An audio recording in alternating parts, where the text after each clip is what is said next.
We'll get started in like 2 minutes at 6:08.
Okay, I call this meeting to order at 6:07 p.m.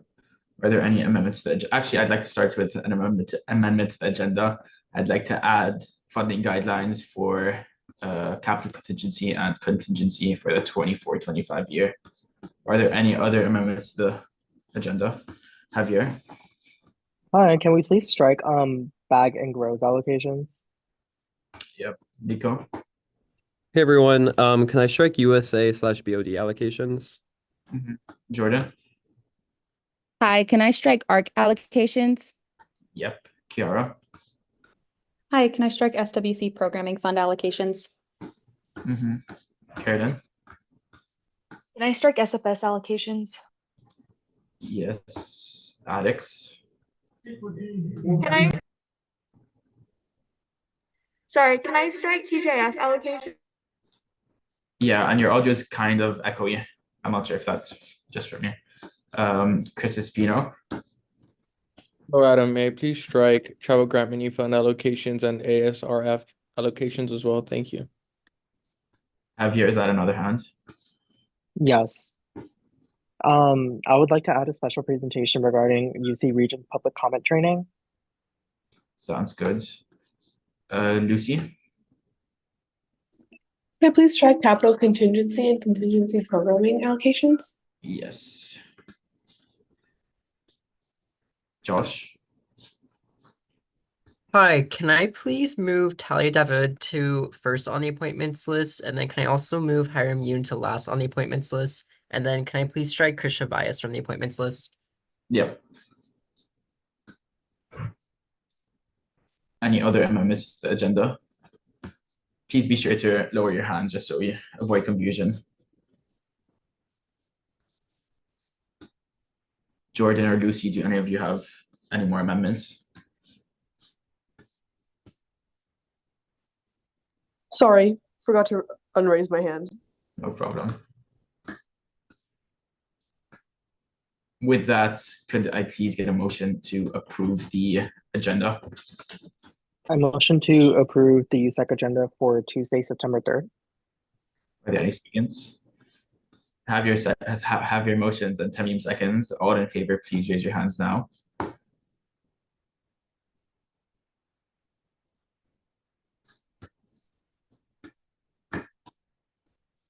Jessica or Jonathan, Alicia's proxy doesn't count towards voting, right? Correct. Okay. Sorry, Jordan. Please lower your hands.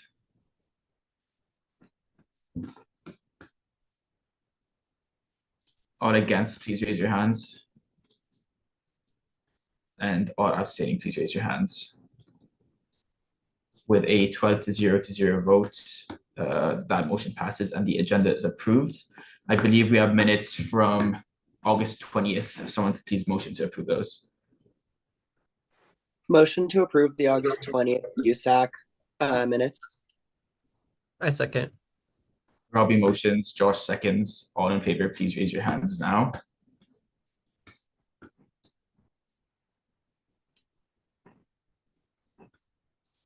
Please lower your hands.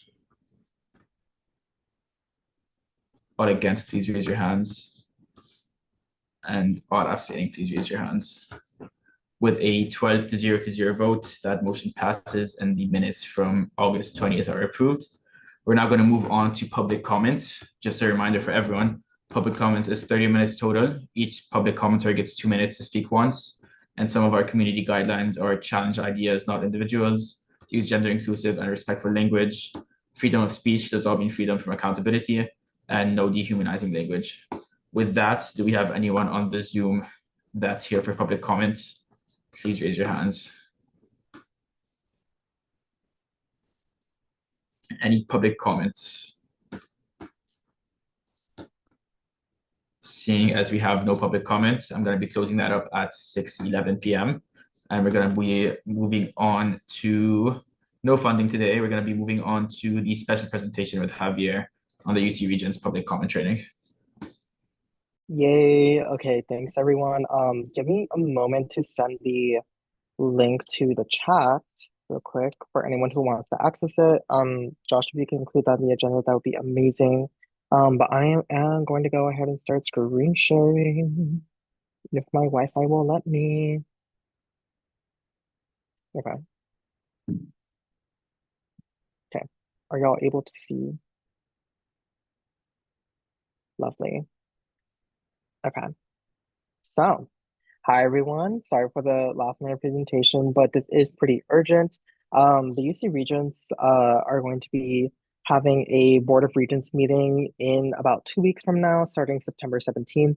And today I just want to give a very brief public comment training to council, as well as anyone who is watching either the live stream or the recording of this, to sort of go over an overview of what who the regents are, why they matter in regards to our lives as students here at the UC, as well as ways to get involved and mobilize, and how to actually offer public comment and continue to stay involved at the system-wide level.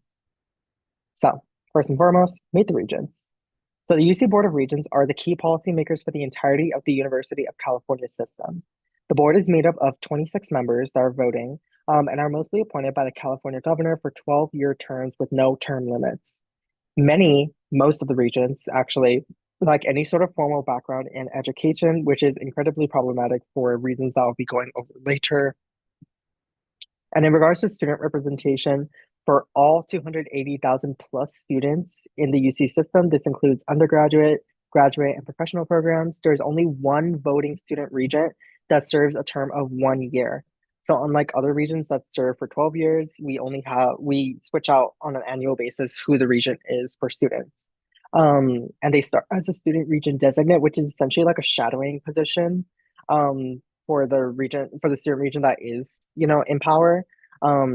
And so they're just there to sort of get a sense of like what the process is, what their powers are as a student regent, and more so like try to build connections within the board, other members of like the UC system, as well as, different stakeholders.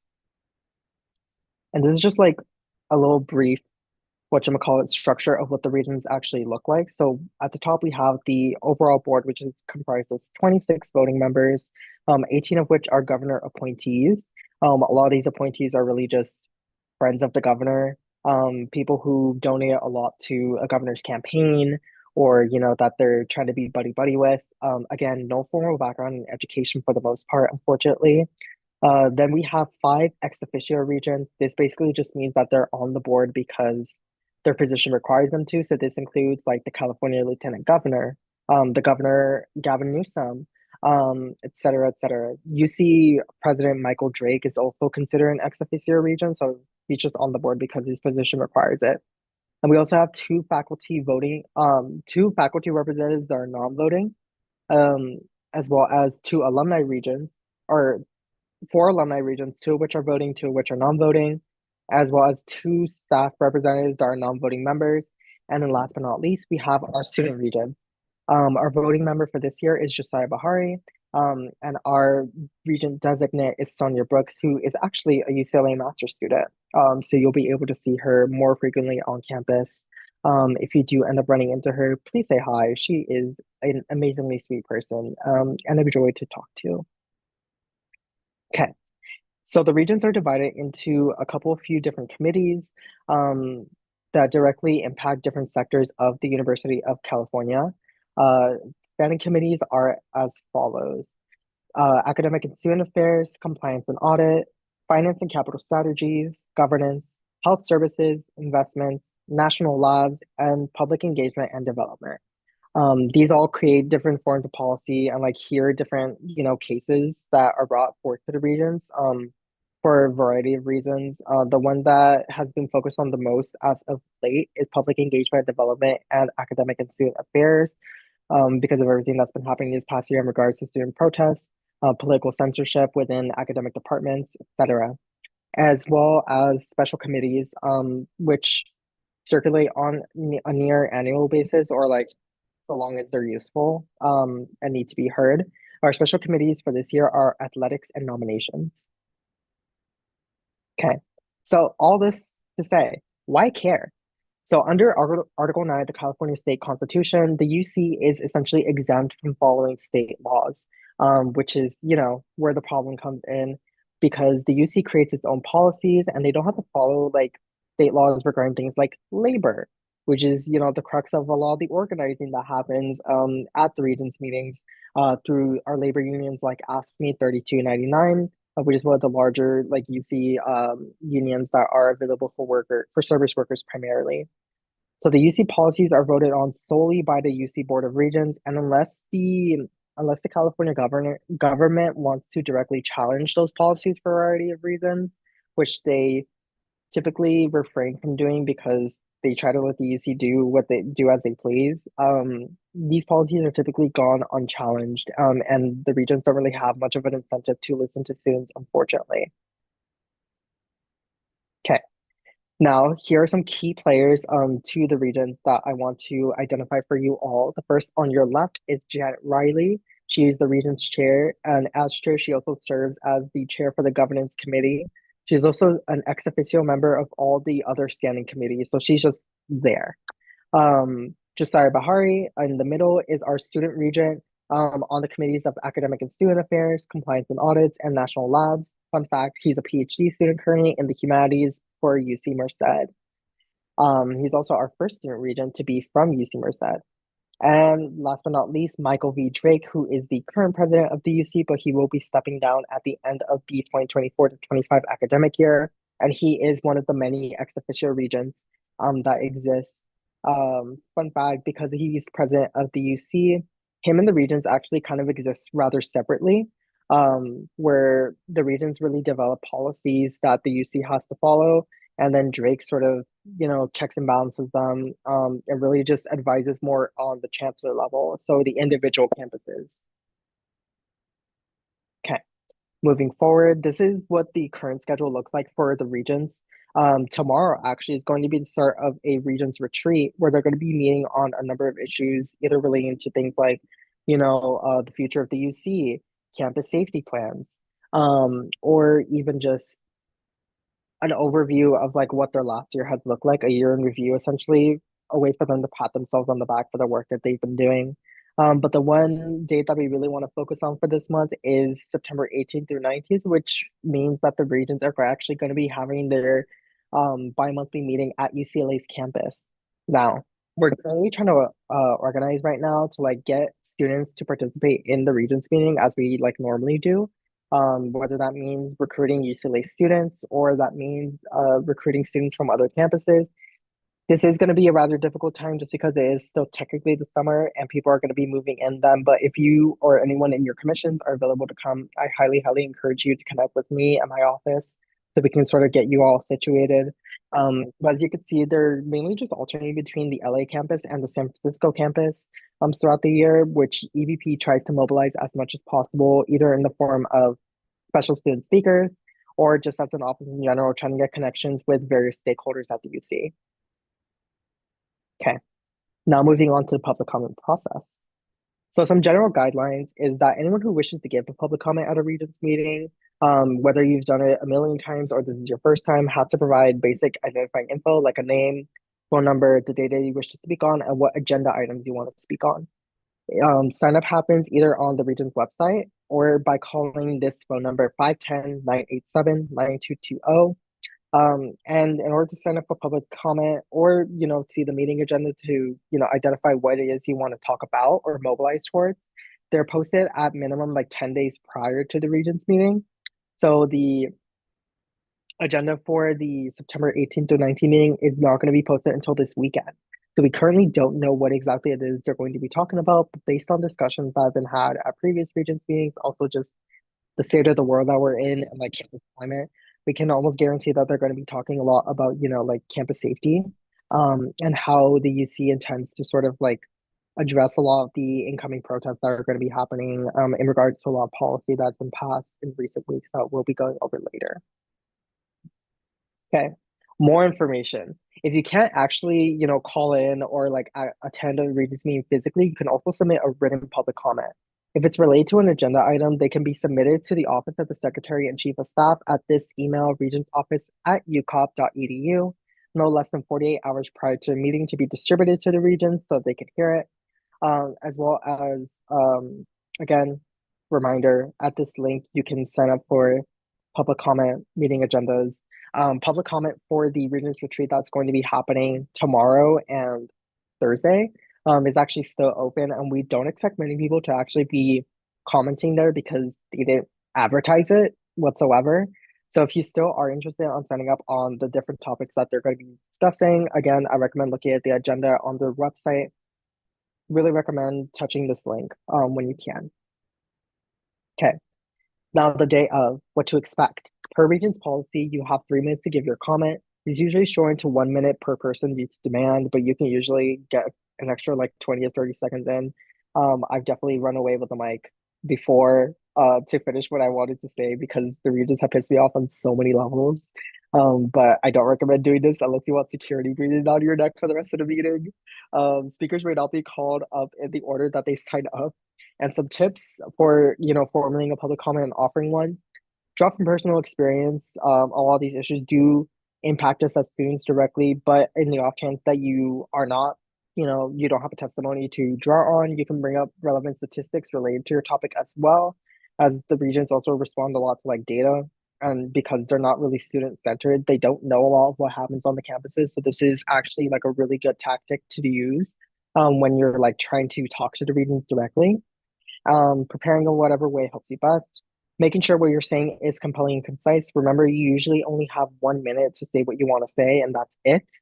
And also speak with other students that are present. It's a really, like daunting environment, especially if you have only done it like once or even just a couple of times. So speaking with other students to get their perspectives as well and like, help build coalitions like across the campus, across the UC system is definitely something that I would recommend from my experience being at however many Regents meetings I have experience with. Okay, and this is just an example of a sample public comment that you can give. This is one that we've been using at our regular public comment trainings that was given by a member of Ignite, related to reproductive justice and rape test kit access here at the UC. So if you want to just like look at this, again, these slides will be made available after this meeting as well. If you want to sample like what a public comment should look like with a good mix of personal accounts as well as relevant statistics, numbers that the readers need to know in regards to this specific policy. Oh, and yeah, that's pretty much it. Forgot to remove that last slide, but if anyone has any questions, now is the time to ask them. No question is too small, but yeah, thanks.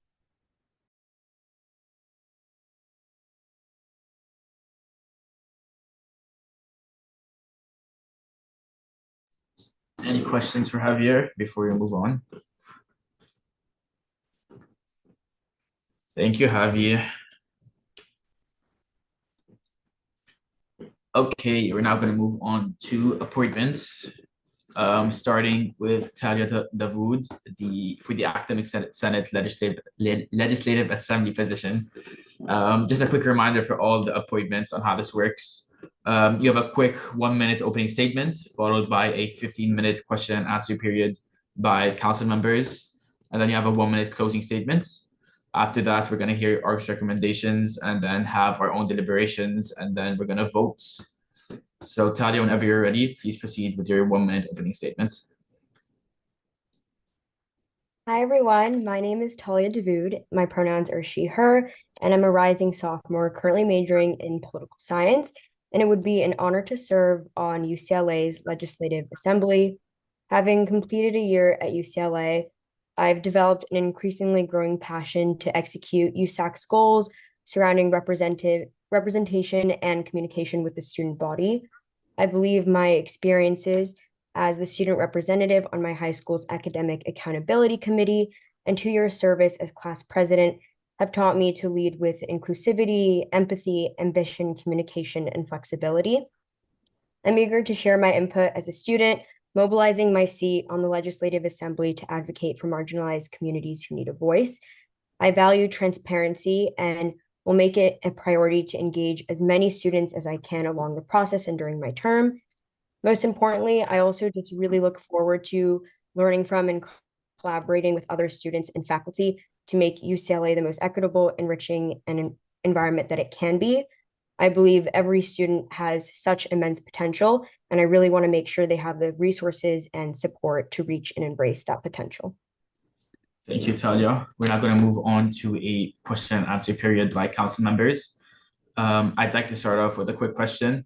According to the best of your knowledge, what's the Academic Senate? What do they do? And how do you want to leverage that to reach your goals? Sure. I understand that in the Academic Senate, students have the opportunity to join different subcommittees. For example, there's an executive board, legislative assembly, committee on diversity and inclusion.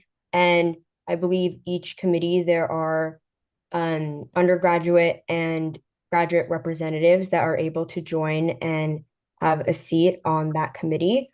And I think it's super, super important to step up into those roles because it is usually a majority of adults in that room, and they are speaking on behalf of students. And I think it's very, very hard for them to be able to represent students in the best way when they're not hearing from students. So for me personally, I really feel like over the past year, being present on campus and seeing so many things, I feel like I'm ready to step up and put in the time and effort to take space on that in the Academic Senate, specifically in the Legislative Assembly, and really voice student concerns and opinions and be as inclusive as I can be with the position I have as the student representative. Thank you.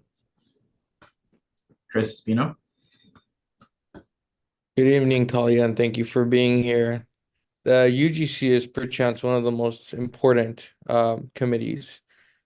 So my question for you is, when evaluating the potential success of a new academic program, what key factors would you consider, and how would you present your findings to persuade the Senate to support or reject a proposal? Sure.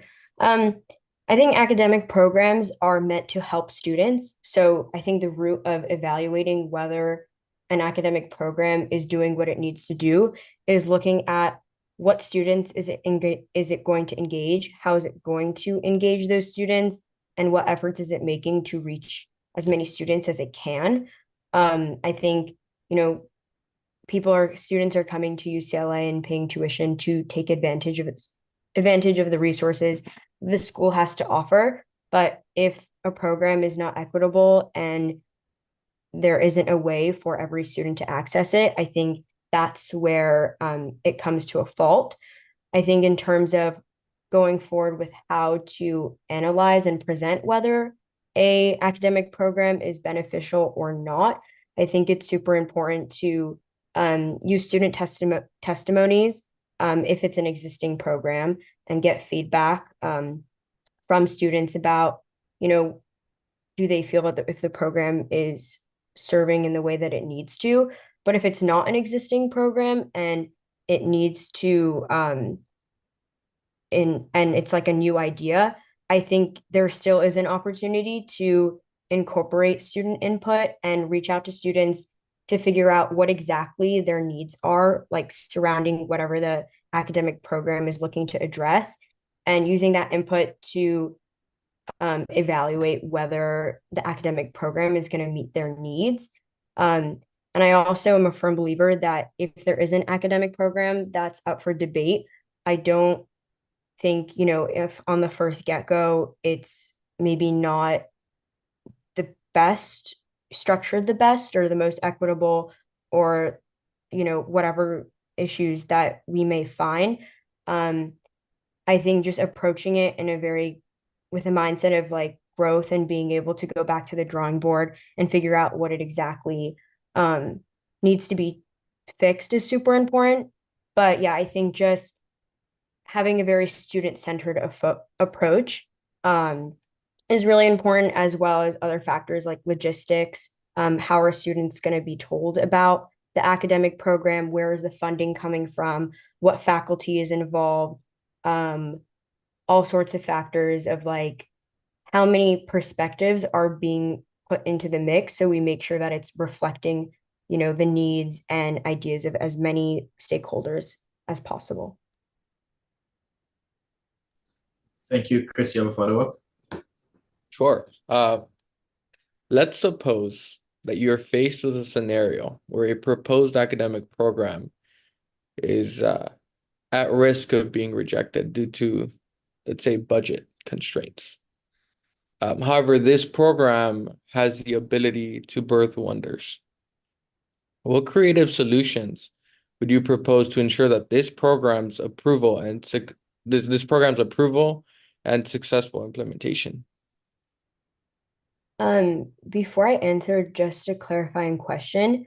When people usually present academic programming, do they request funding from the school, or whatever institution or stakeholder is presenting the program? Are they responsible for funding it themselves? Well, it depends, because it's the academic senate, right? And so, as you mentioned earlier, there's a smorgasbord of committees, and there are different processes, right? Because every department has its own funding, and funding sometimes, and most of the time, is based upon the level of students enrolled in said major, right? Certain majors are bigger than other majors. For example, the political science department is the biggest major, if not the second biggest major. So it's dependent upon the department, and there are a lot of other facets associated with when it comes to determining costs. But for the purposes of just hypotheticals, don't worry about that. Just worry about what creative solutions you would think about. Got it. All right. Thank you for taking the time to clarify. I think first and foremost, I would approach it looking at maybe what other things within the budget we're spending a lot of money on, and figuring out if maybe there can be cuts made in those areas that can be then reallocated to this program. But obviously I know budgets are already spread very, very thin. So after that, I think it's really important to engage maybe other stakeholders that aren't maybe directly related to the program, but maybe are coming from, maybe some of those bigger majors with a lot of funding, and maybe recruiting outside support and really mobilizing everybody into seeing like what this program can do and what it needs. I also think reaching out to families and student and parents of students. I think a lot of them are very passionate and about UCLA and making it the best environment for their students. So definitely reaching to them, different parents and donors as an outlook. And I also think like within the whatever institution is coming forward with the academic programming, I think a lot of like internal fundraisers and whether it be like small things on campus, or maybe like bigger events like collaborations with things in, Westwood Village, restaurants in the local LA area, or bigger companies. I think maybe fundraising campaigns in that sense, even on social media, partnering with athletics, or maybe some of these more well-known institutions in UCLA, and really mobilizing them to uplift whatever program that we're trying to bring to life. I think just, at the end of the day, we're all looking to serve the students. And I think like embracing that collaborative mentality might be the best way to go about it, and using, the resources that not just we're bringing to the table, but seeing who else can we bring in and show them what an amazing idea this is and what it can do for students. Thank you. Are there any other questions from council members? Chris Pino. Sure. Oh, let's see. So, an easier question for you. There are so many committees at UCLA that you can be a part of. Why this committee? Sure. I think with the Legislative Assembly specifically, I know that we meet a lot less frequently than, some of the other committees do, but I know that the chancellor gets involved and some of the bigger stakeholders that have a lot of say try to make an appearance at these meetings. So I really, really want to make sure that I was really eager to kind of step up and make sure that I was present at these infrequent but very, very important meetings. Especially when it comes to the Legislative Assembly. I know that we tackle campus-wide issues, and especially this past year, there's a lot of things that I would want to address regarding students. One of them would definitely be like the safety of student protesters, whether that be professors, TAs, or students in general. We are in a public campus in the LA community. There's lots of people that can come in from all over. And I just want to make sure that students have the freedom to express what they believe, but are also safe in doing so. And I think the Legislative Assembly would be a perfect place to address this and make sure that, especially with the new UC Regents meeting, that's restricted professors being able to express and vocalize political things on their website. I want to make sure that students and professors and TAs have a forum where they can come forward and express their beliefs freely. Another really big issue that I would like to address deals with more similar adjacent issue, but I know the past 2 years UCLA has had a TA strike, and I really again want to address and find a way to be respectful of TAs when they're trying to advocate for something and a cause, but also calling on the institution to step up and be there to support their students, when these TA strikes happen. So that way both parties involved can progress with what they're here to do, without everyone any party feeling that their needs aren't being attended to. And finally, I think I would really, really want to use the Legislative Assembly to address, campus safety, especially on the Hill.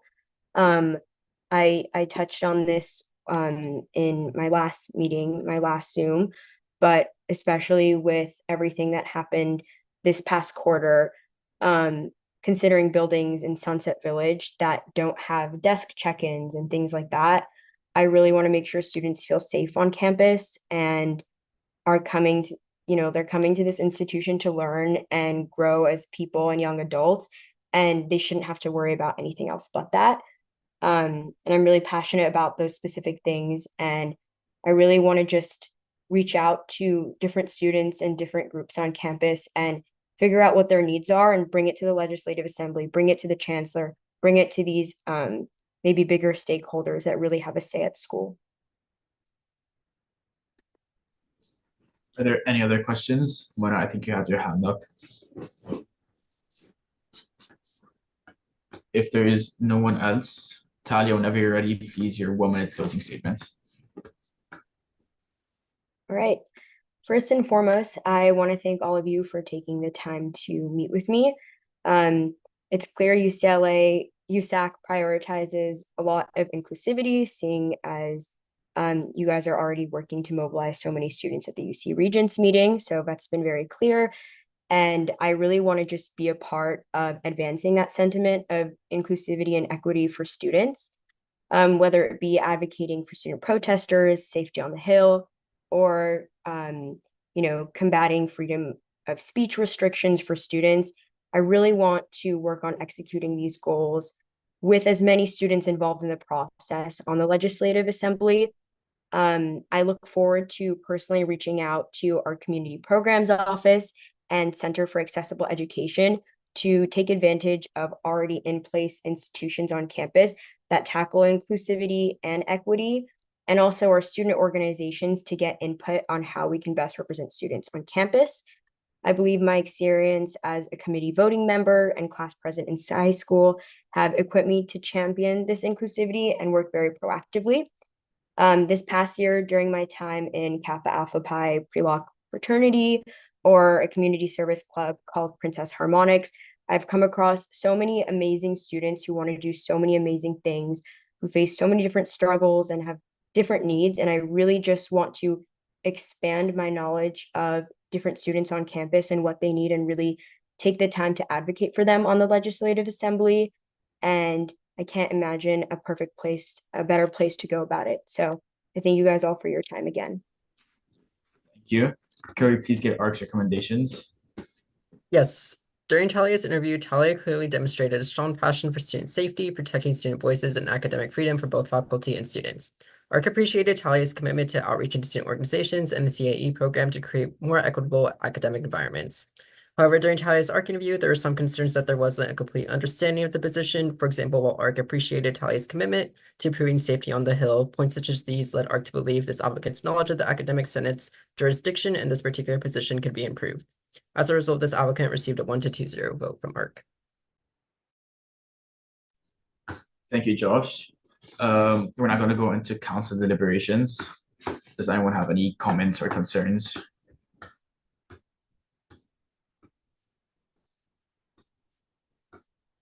Chris Espino, maybe your thoughts? Yeah, I mean, I did pose some pretty heavy questions because I did review ARC's comments, and that's always indispensable. But I do feel as the candidate did a good job of answering those questions from today. Yeah. Josh? Hi, Talia. First of all, thank you so much for coming tonight. Also, thank you again for interviewing with ARC. I was actually the person that voted yes in your ARC interview. I did agree with the other members that maybe there was some lack of knowledge. Obviously, safety on the Hill is super important, but it's not entirely relevant to the academic senate. But that being said, I thought you did a good job answering our questions that were specifically targeted at this position. And I also thought that you did an even better job answering Chris's questions tonight, as well as Adam's question regarding what this position actually entails. So for that reason, I will be voting yes again tonight.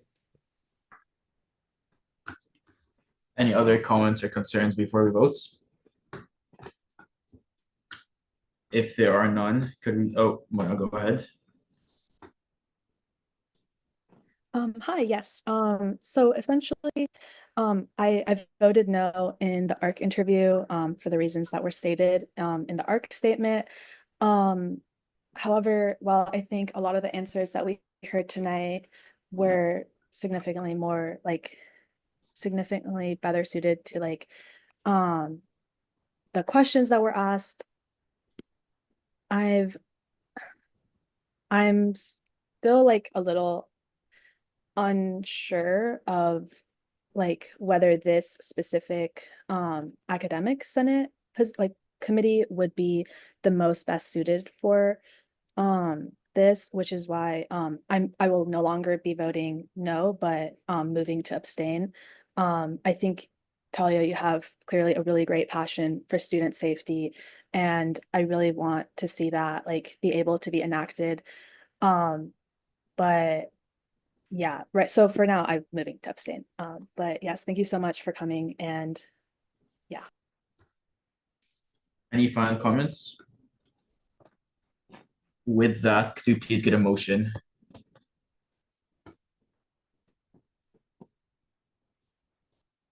Motion. Tamim? I move to appoint Talia Dawood to the Academic Senate Legislative Assembly for the academic year 2024-2025. Any seconds? A second. Tamim motions, Josh seconds. All in favor, please raise your hands now.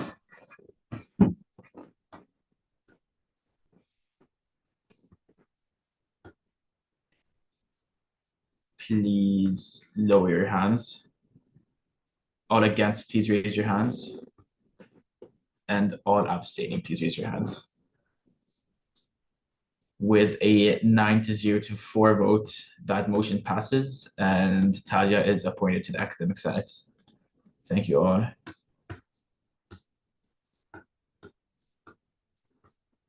Thank you so much. I appreciate your time. We are now going to move on to the next appointment with the Community Activities Committee. We have King. Sorry if I pronounced that wrong.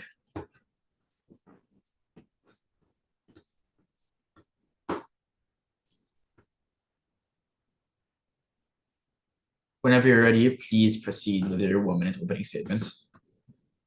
Hi everyone, my name is King and I use he, him pronouns. I'm a rising senior at UCLA studying statistics, and I would be honored to serve on the Community Activity Committee as a representative. Ever since high school, I have tried to serve in numerous student leadership positions, such as being the student ambassador representing over 2,000 kids at my high school at the district level. At UCLA, I was the president of the Northwest Resident Government Council on the Hill, and in this position, I led a small student council and collaborated with residential life staff to host and organize inclusive events that cater to underserved communities. Currently, I am working in student government accounting as an administrator where I ensure that USAC and GSA funds are spent appropriately and going to and in compliance with funding. For the next academic year, I want to bring my skills and my experiences to evaluate CIC funding proposal to make sure that funds are spent appropriately and going to impactful events.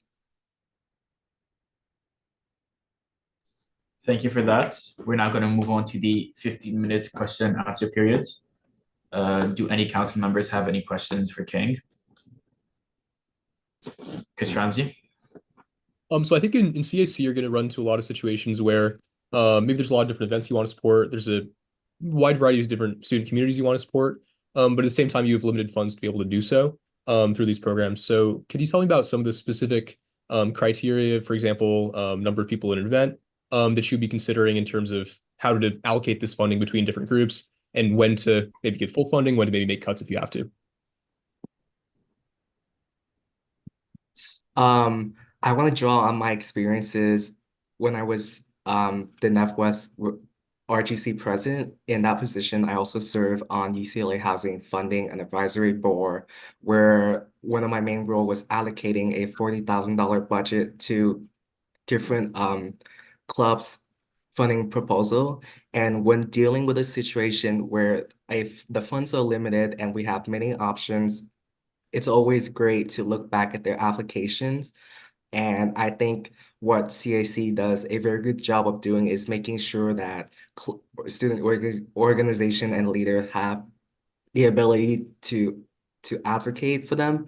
In the application, student org must submit a letter of statement from community members to advocate and to explain how the event will meet critical needs in the community. There's also evaluations guidelines set out so that we as CAC can compare the metrics to past years to see if given the money, can these clubs effectively carry out their objective, and will the targeted population actually benefit from these events? So just being able to evaluate a bunch of different metrics while also looking at past example, looking at past events from the clubs to evaluate the effectiveness of the fund is a great way to prioritize the allocation of fund to the clubs that we know will have the biggest impact at UCLA and the community abroad. I mean, like outside UCLA. That sounds good. Thank you. Any other questions?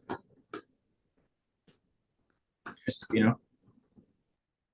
Sure. My question for you is to describe a time when you faced a significant challenge in a leadership capacity that you've previously held. How did you handle it, and what was the outcome?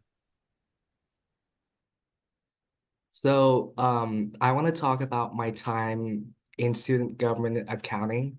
Um, a role that a job I'm currently still working in.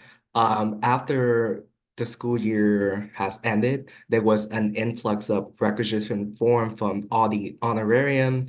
I'm sure a lot of USAC's member here have filled out an honorarium with SGA, and because of summer and we had a reduced staff, I was I found myself in a positions of having of ensuring that monies are allocated and reach people who and payees who have filled out a requisition. It was a challenge because on one hand, you have students leaving UCLA who really want to get their checks, but on the other hand, there was a huge um, just queue of requisitions that we have to process. And what I did was that I was very clear in the email and in-person communication with people who came into SGA office that we are having a backlog of requisition, but that we are trying to get you your checks and your requisition disbursement as quick as possible. On the internal side, I make sure to work with my coworker to prioritize recs that came in first in, first process.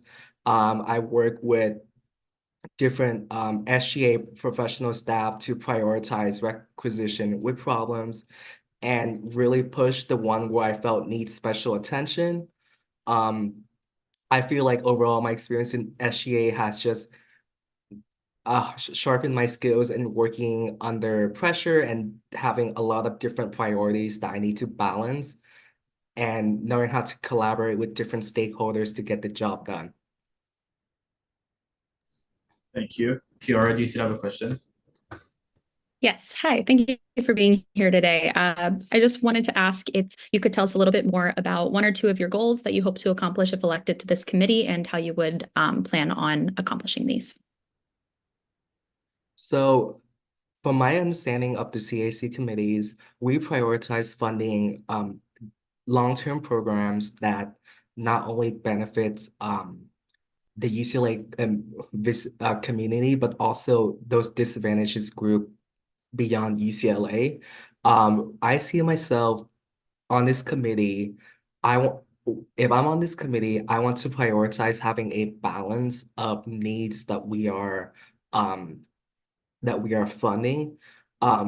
Obviously, housing, food insecurity, those are very significant needs that college students are facing. But I also want to focus on mental health care. We also focus on safety and concern, especially with, the backdrop of what happened in the last academic year with the encampment and the protests. I just want us in CAC to be more open-minded about the different kind of needs, to actively reach out to different community stakeholders to see where the money can really go. And a good way to, I would say, measure my goal is to have a town hall that CAC would host where we have just open invite for everyone in the USAC, GSA community, just USAC because we're not GSA, to comes in and just talk about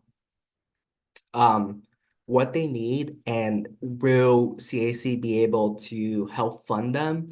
Obviously, there's also, I think, having office hour to help people walk through the whole CAC application, which I know can be a little bit long, and have a lot of different unique things that other funding bodies don't have, like, for example, the letter of statement.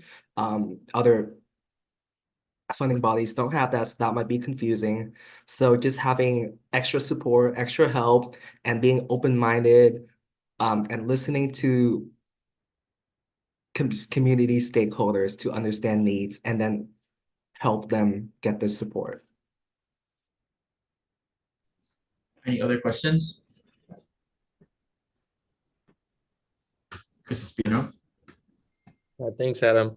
My next question and final question for you is, have you ever disagreed on a decision with a superior? And if you have, how did you handle it? Yes, I have. And when I was the president of the Northwest RGC, we were tasked with putting on Food for Final, which is a quarterly event where we distributed food to just anyone in the Deneb West community. The first quarter that we did it, which I believe was the winter quarter, we made a mistake of putting it in the Deneb West auditorium. And this location attracted almost nobody because it was it was in the auditorium, first of all. So people had to know where to look for it. It wasn't in your direct eyesight because walking to your dorm. It was after the end of the event, I felt really bad because we had so many leftover just orange juice, bananas, and we ended up just putting those food in the Deneb West lobby for just anybody to take. And I felt like that wasn't the best use of money for us personally. At spring quarter, I are I brought up this issue with my Res Live leadership task force leadership committee to argue for a more visible place to distribute these food, and we ended up just setting up the food distribution directly in the walkway to the dorm. So you literally have to walk past our table to get to your dorms, and it was a smashing success. The event was planned for 3 hours, but we distributed over $2,000 worth of stuff in 45 minutes. So there was clearly a dramatic change in more people being able to get the food that they needed for final, and we felt really good that we were spending money effectively to help the community. Thank you. Are there any other questions before we move on? Seeing as there are none, Khan, whenever you're ready, please proceed with your 1-minute closing statement. Over the past few weeks, I have really taken the time to learn more about CIC by reading its funding guidelines and understanding the type of programs that it's fun. And I realized that few opportunities at UCLA exist where I can have such a significant role in providing direct support and financial assistance to programs that are not only helping underserved communities at UCLA, but also the community beyond UCLA.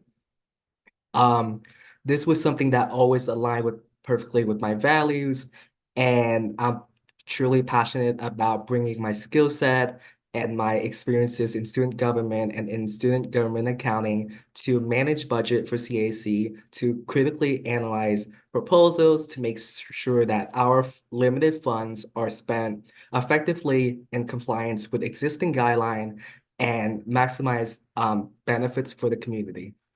Thank you for your consideration.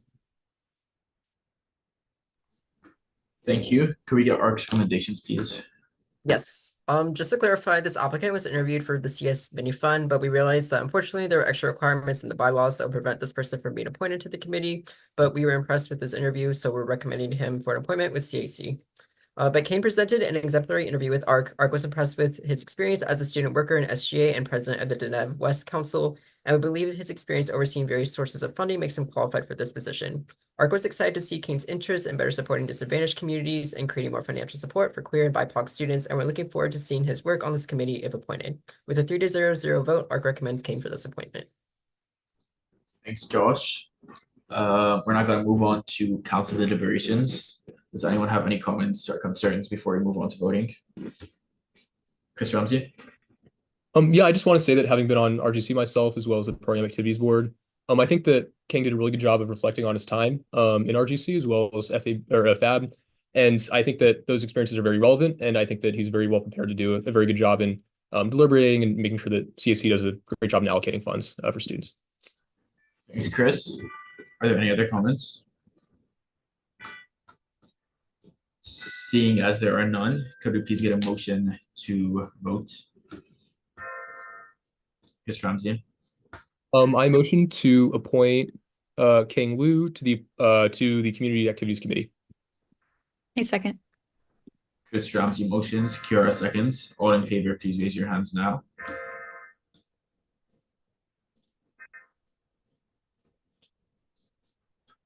Please lower your hands. All against, please raise your hands. And all abstaining, please raise your hands. With a 13-0 vote, that motion passes and Kang is appointed to CAC. Perfect, thank you so much. For the next application, for the next appointment, Josh is going to be taking over for like 2 minutes and be back very quickly. Sounds good. Let me go ahead and share my screen. Give me one moment. Cool, whenever you're ready, we can get started with your 1-minute opening statement. Perfect, thank you. So my name's Cole. My pronouns are he, him.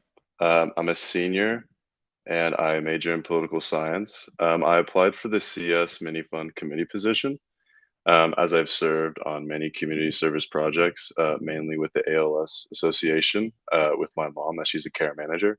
And not only that, but I've served on plenty of other projects such as being a AYSO head coach and then also being a part of a lot of homeless shelter projects with my soccer team.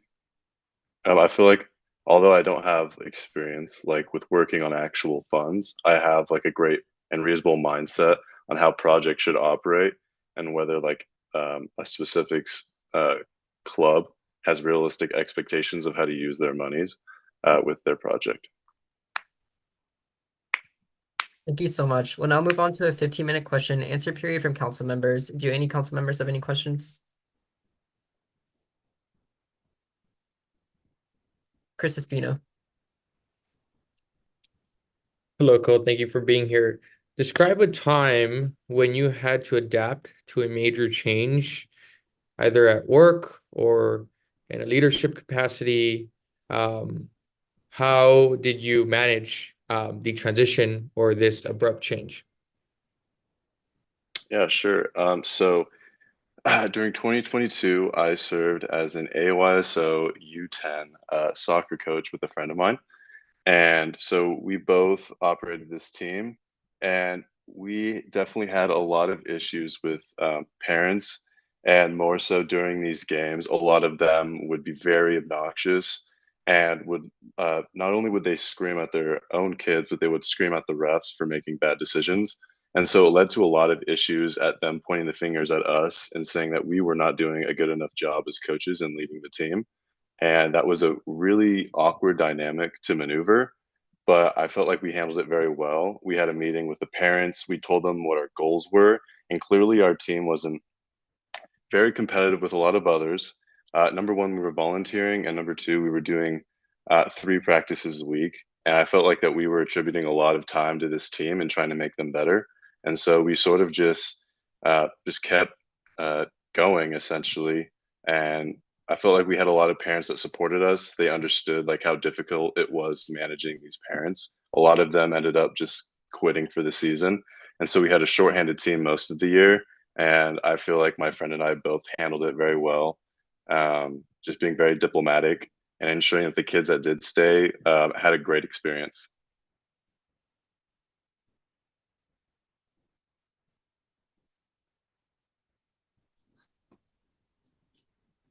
Chris Espino. Yeah, thank you. My next question for you is, how do you prioritize tasks when you have multiple high priority projects? I think it's important that if we have multiple projects we're looking at and we're assessing, that we're looking at the timelines and we're looking at how reasonable their projects look.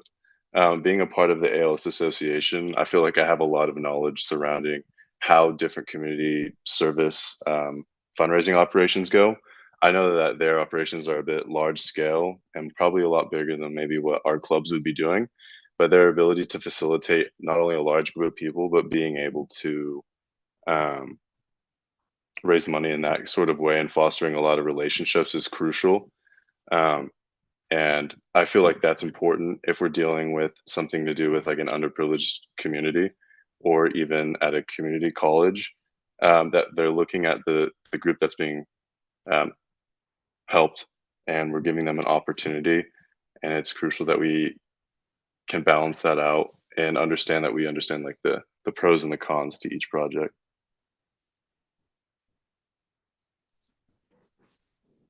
Any final questions before Kira? Hi there. Thank you for being here today. I wanted to ask you if you could tell us more about, if elected, what would 1 or 2 of your goals be for the year and how you would go about accomplishing these? For sure. I first of all would really like to foster a lot of diversity with the clubs that we've been assessing. I hope that there's a plethora of options to choose for, and coming from a community college, there weren't a lot of opportunities, and especially from Bakersfield during COVID, I really wasn't able to participate in a lot of events. So it'd be really nice to hopefully outreach these communities that don't have a lot of opportunities.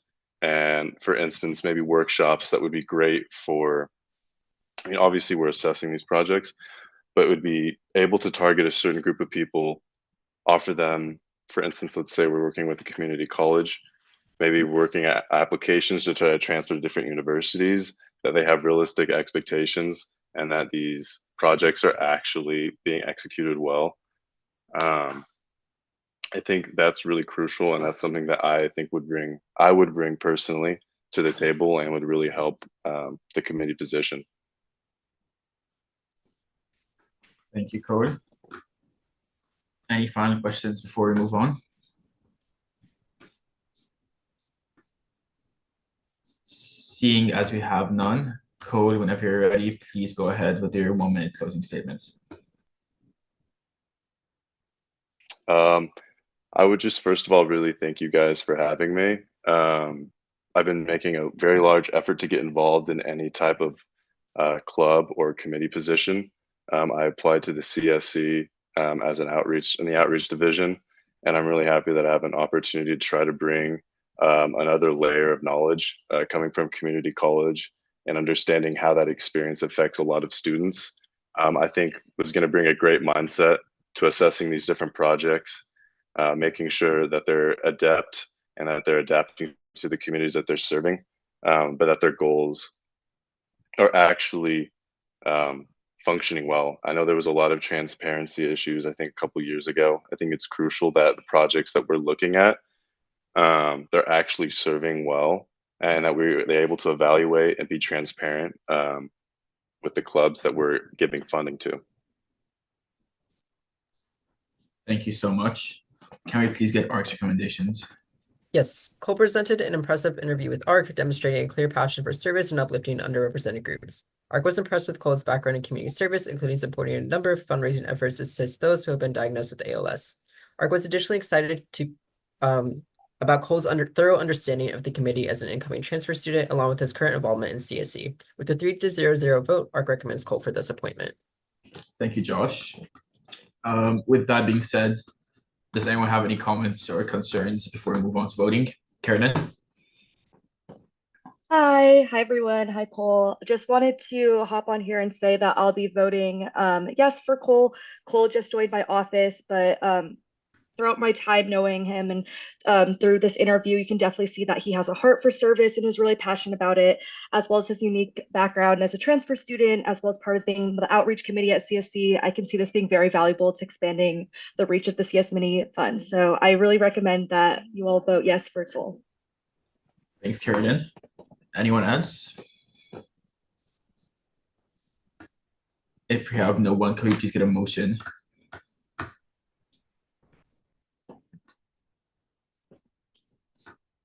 Josh? I motion to appoint Cole Quezada to the Community Service Mini Fund. I second that motion. Josh motions, Chris Espino seconds. All in favor, please raise your hands now.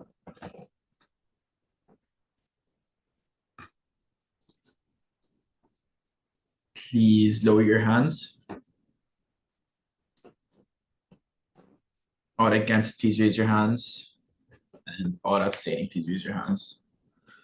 With a 13-0 vote, that motion passes and Code is appointed to the Community Service Mini Fund. Thank you so much.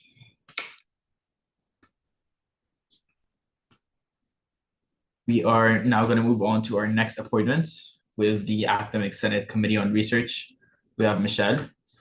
Michelle, whenever you're ready, please go ahead with your 1 minute opening statement. Hello, my name is Michelle. I'm currently a rising third year majoring in public affairs and economics. I'm applying for the Committee on Research. I feel like I am fit for this position because currently I work for the Vice Chancellor's Office of Research and Creative Activities. And through this current position, I've learned a lot more about like the behind the scenes of research at UCLA as I help PIs apply for funding through the awards and grants we offer in our office. I help create the applications too for these funding opportunities, and I also update the website. So I've really had a good chance to really work with PIs and also the office in general when it comes to like funding and also understanding how we get funding, how a lot of PIs achieve their funding. Thank you, Michelle. We're now going to move on to the 15-minute question and answer period. Do we have any questions from council members? Chris Espino. Good evening, Michelle. Thank you for being here. My first question for you is, what is the understanding of the Academic Senate? So my current understanding of the Academic Senate is that it was created for the purpose of helping conduct like the general administration within UCLA, and then the Senate itself has like authority over matters some related to like degree and like enrollment requirements, and also like recording like under the specific I guess like COR specifically. I know like it helps COR like helps administer like the academic senate's faculty grants program, and also communicates with the vice chancellor, and is also also like helps with reviewing the ORUs too. Follow up, Chris.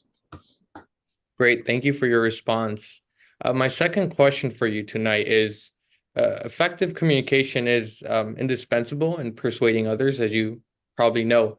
How would you articulate the benefits of a contentious academic proposal to a diverse group of faculty members who have varying levels of support for a specific idea/proposal?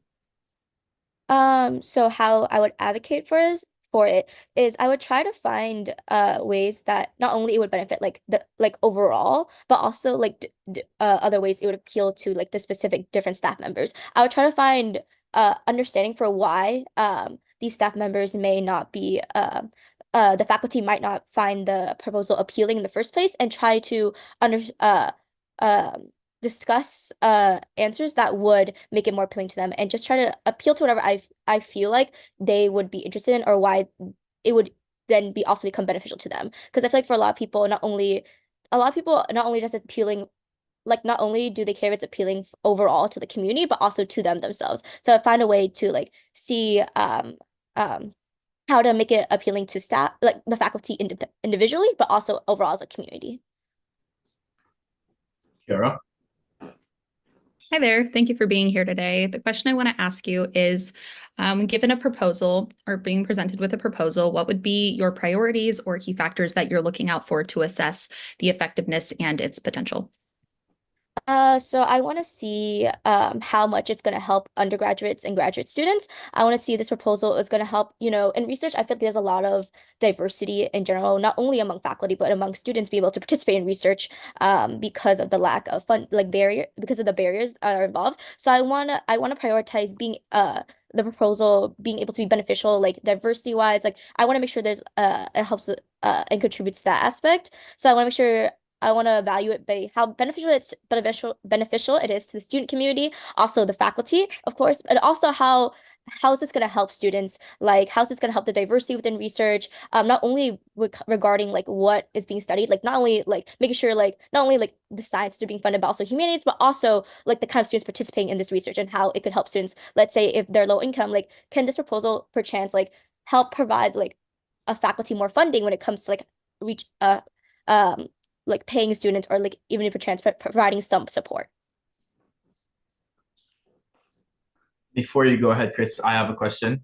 So this past year, I actually served as the undergraduate representative to the UC-wide Senate Committee on Research Policy. And throughout my time there, I realized that research is a very faculty and grad student dominated space.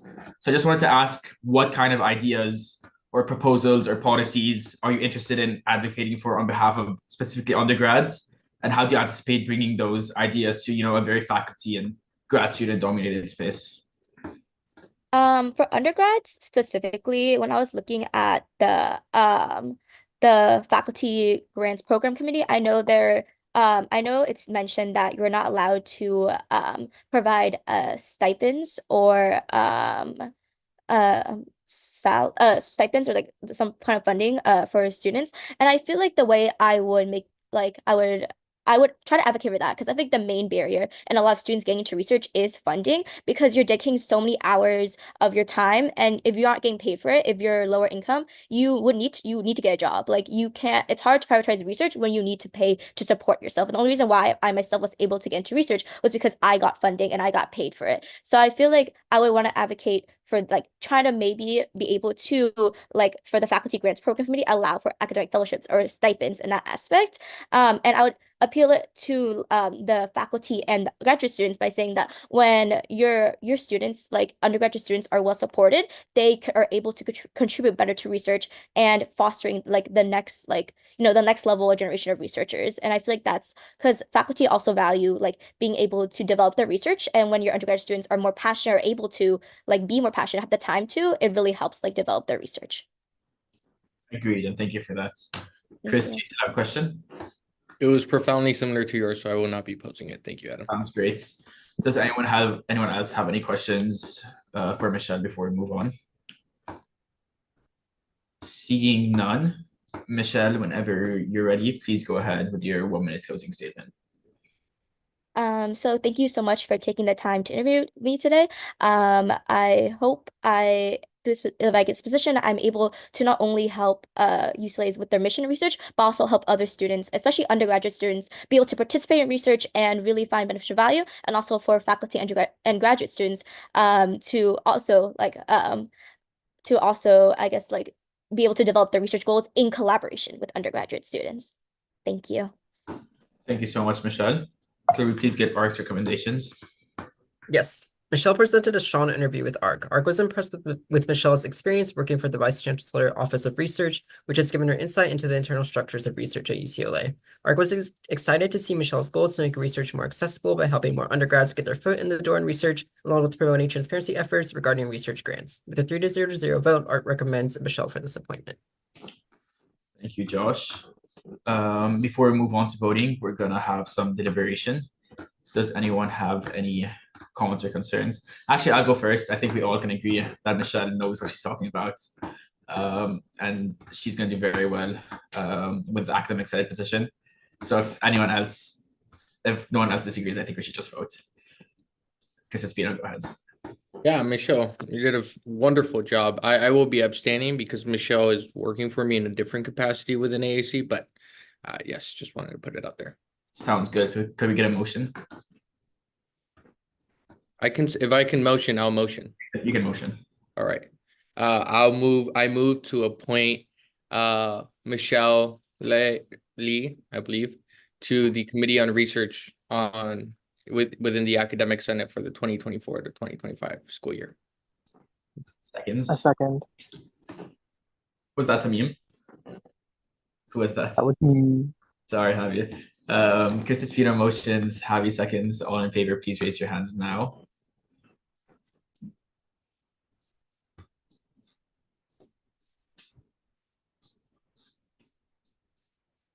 Please lower your hands. All against, please raise your hands. And all abstaining. With an 11-0 to 1 vote, that motion passes and Michelle is appointed to the Academic Senate. Thank you so much. We are going to move on to the next appointment. We actually have 2 appointments for the same Academic Senate position, which is the Committee on Undergraduate Admission and Relations with the School.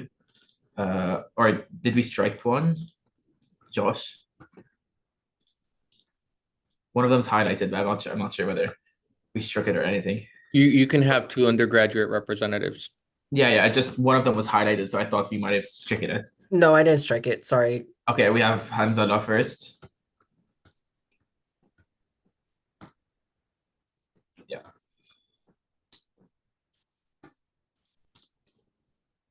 could we promote them to, yeah, thank you.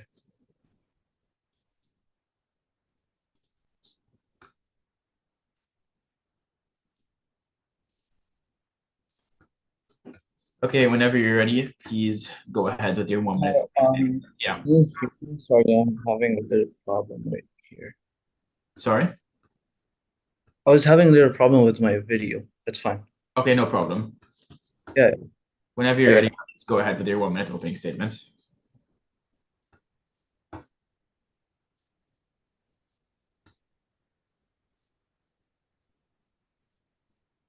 Whenever you're ready, your 1 minute Yeah, opening. sorry about that. No problem. Okay, so I'm Hansel Afridi here, a rising junior at UCLA. I'm a public affairs major and an environmental systems and society minor. I'm applying to the undergraduate admissions and relations with school committee for the academic senate because I myself personally have faced a lot of problems as an international student applying to the US in general and UCLA specifically. The problems I've had trying to firstly apply from a British matriculation system to UCLA's academic situation, and then certainly after applying and trying to find my way through all the complexities of as an international student opening bank accounts and finding spaces to live and all that I've had first-hand experience and first-hand challenges regarding that, and that's why I wanted to get on board on this position to work towards a better and welcoming society for other incoming internationals so that it's much easier for them and they don't have to face all the problems that I had to. Thank you. We're now going to go into a 15-minute question and answer period where council members will be able to ask questions. Do we have any council members that have questions? Yeah, Espino. So here's a two-part question for you. What is your understanding of the Academic Senate, and what is your understanding of QUARS, the committee that you're applying for? Yeah.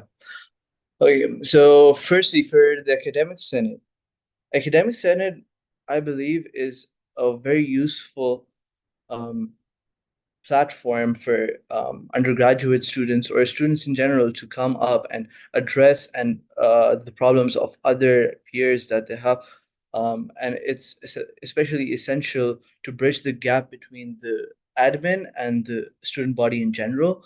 I feel like in my case as well, and like the admissions committee, like I want to contribute towards building a better and welcoming society for international students incoming to UCLA. And certainly like that, like all the interviews I've heard before me, it's certainly that a lot of people want to contribute and make UCLA a better and welcoming community. And it's a very useful tool and platform in that sense. So, and coming on to your question of QUARS,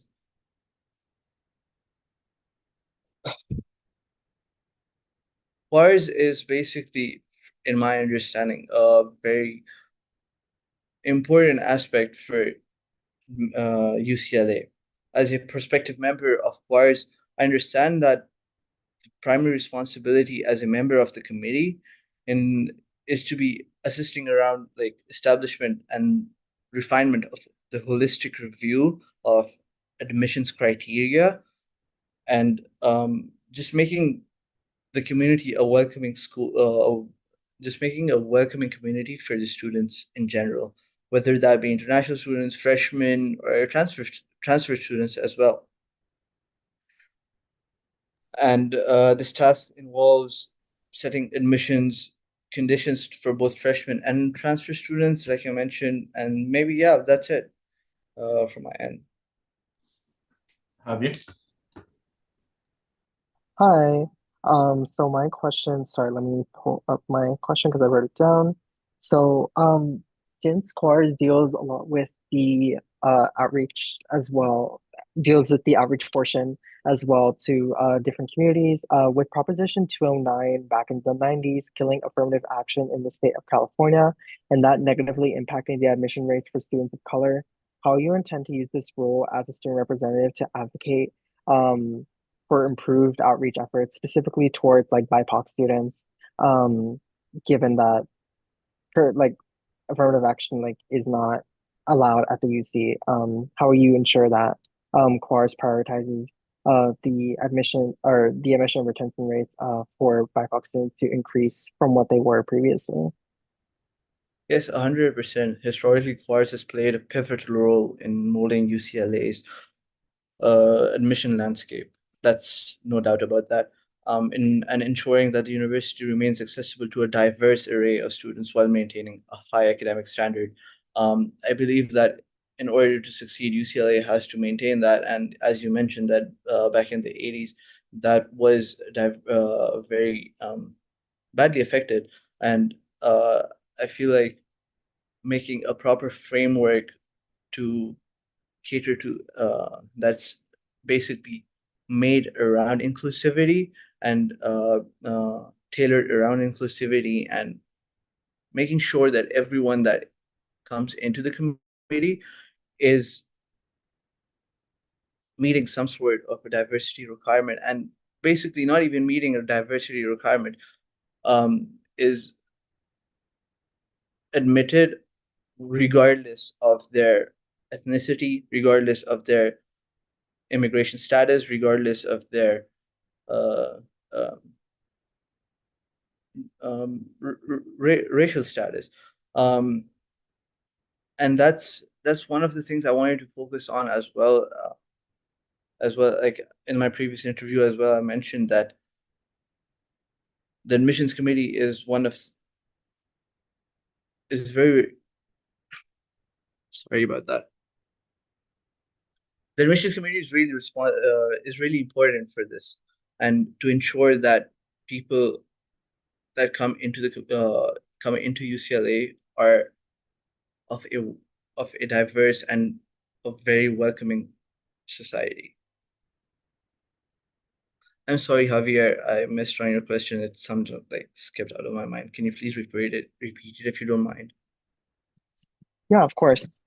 Basically, my question was trying to get more at how will you utilize your position as a student representative on CORS to effectively advocate for like outreach programs that benefit like students of color, even though affirmative action is no longer in place at the UC. How are you ensure that CORS or the UCLA in general like prioritizes outreach to like marginalized communities, more specifically like Black and Brown communities, to ensure that their admission rates like continue to rise over from where they previously were? Certainly.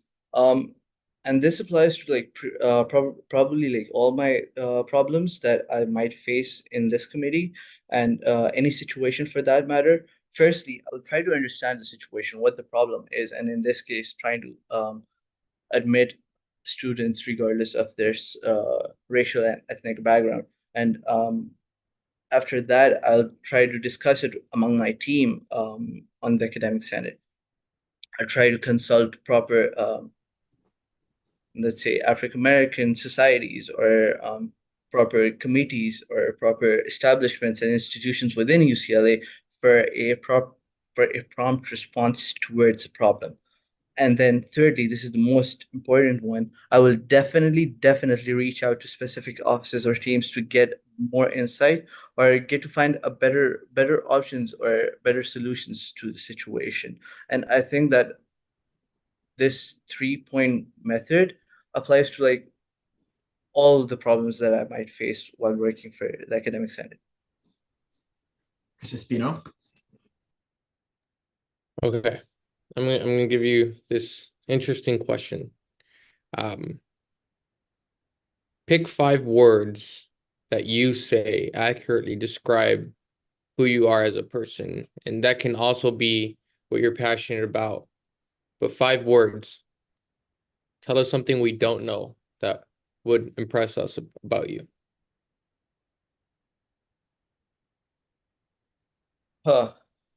Firstly, I'll try to describe myself as a trailblazer. What do you want me to first explain them or just like list them? However you want, just five words. Okay, yeah. Firstly, I'll try to describe myself as a trailblazer. Secondly, honest. Yeah.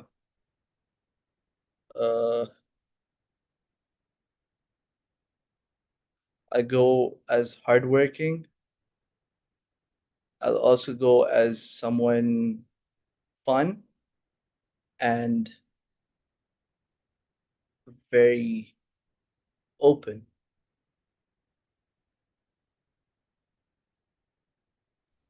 Perfect, thank you. Are there any other questions before we move on? Seeing as there are none, Hanzala, whenever you're ready, please proceed with your 1-minute closing statement.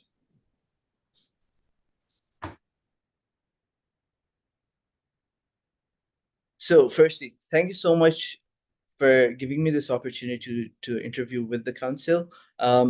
With that being said, I wanted to focus more on how I would try to contribute towards the committee. I'll try to be able to make admissions content more available and accessible to international audiences abroad and throughout the US as well. And then certainly after that, to be in contact with all the offices that can achieve, that is maybe the Transfer Student Center or the Dash International Center, and maybe Tamim would play a definite part in that as well to help me with that. The goal would be to achieve academic equity, irrespective of the admission status, irrespective of the immigration status, irrespective of the racial ethnic backgrounds. And obviously, these are not firm, but I believe in adaptation to the most needful conditions, and which I, with the staff, would prioritize. The goals are subject to amend based on the need of the hour. Thank you so much. Josh, could we get ARC, or anyone, could we get ARC's recommendations? Yes, I'll be giving ARC recommendations.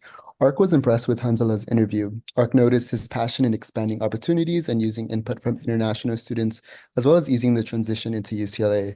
We would like to see Hanzala advocate to strengthen relations with international schools and improve the admissions process for students.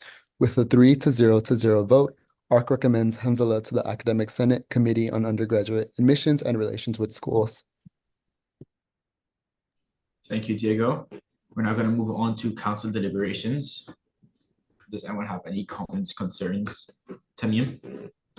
Thank you. I know Hanzala on a personal capacity, so I'll be abstaining from this one. I just want to let you know that Hanzala is a good guy. He's very active in his community, but I'll also recommend Hanzala to apply for Legislative Council, which is an appointment to the Academic Senate by the International Student Representative's Office, since he's very passionate about international students and the international student body. So yeah, I'll be abstaining from this one. Thanks, Tamim. Any other comments or concerns before we move to a vote? If there are none, could we please get a motion?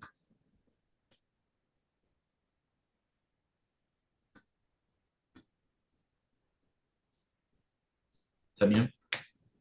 Motion to appoint Hanzala Afridi to the Committee on Undergraduate Admissions and Relations with Schools within the Academic Senate for the academic year 2024-2025. I'll second. Tamim motions, Chris Espino seconds. All in favor, please raise your hands now.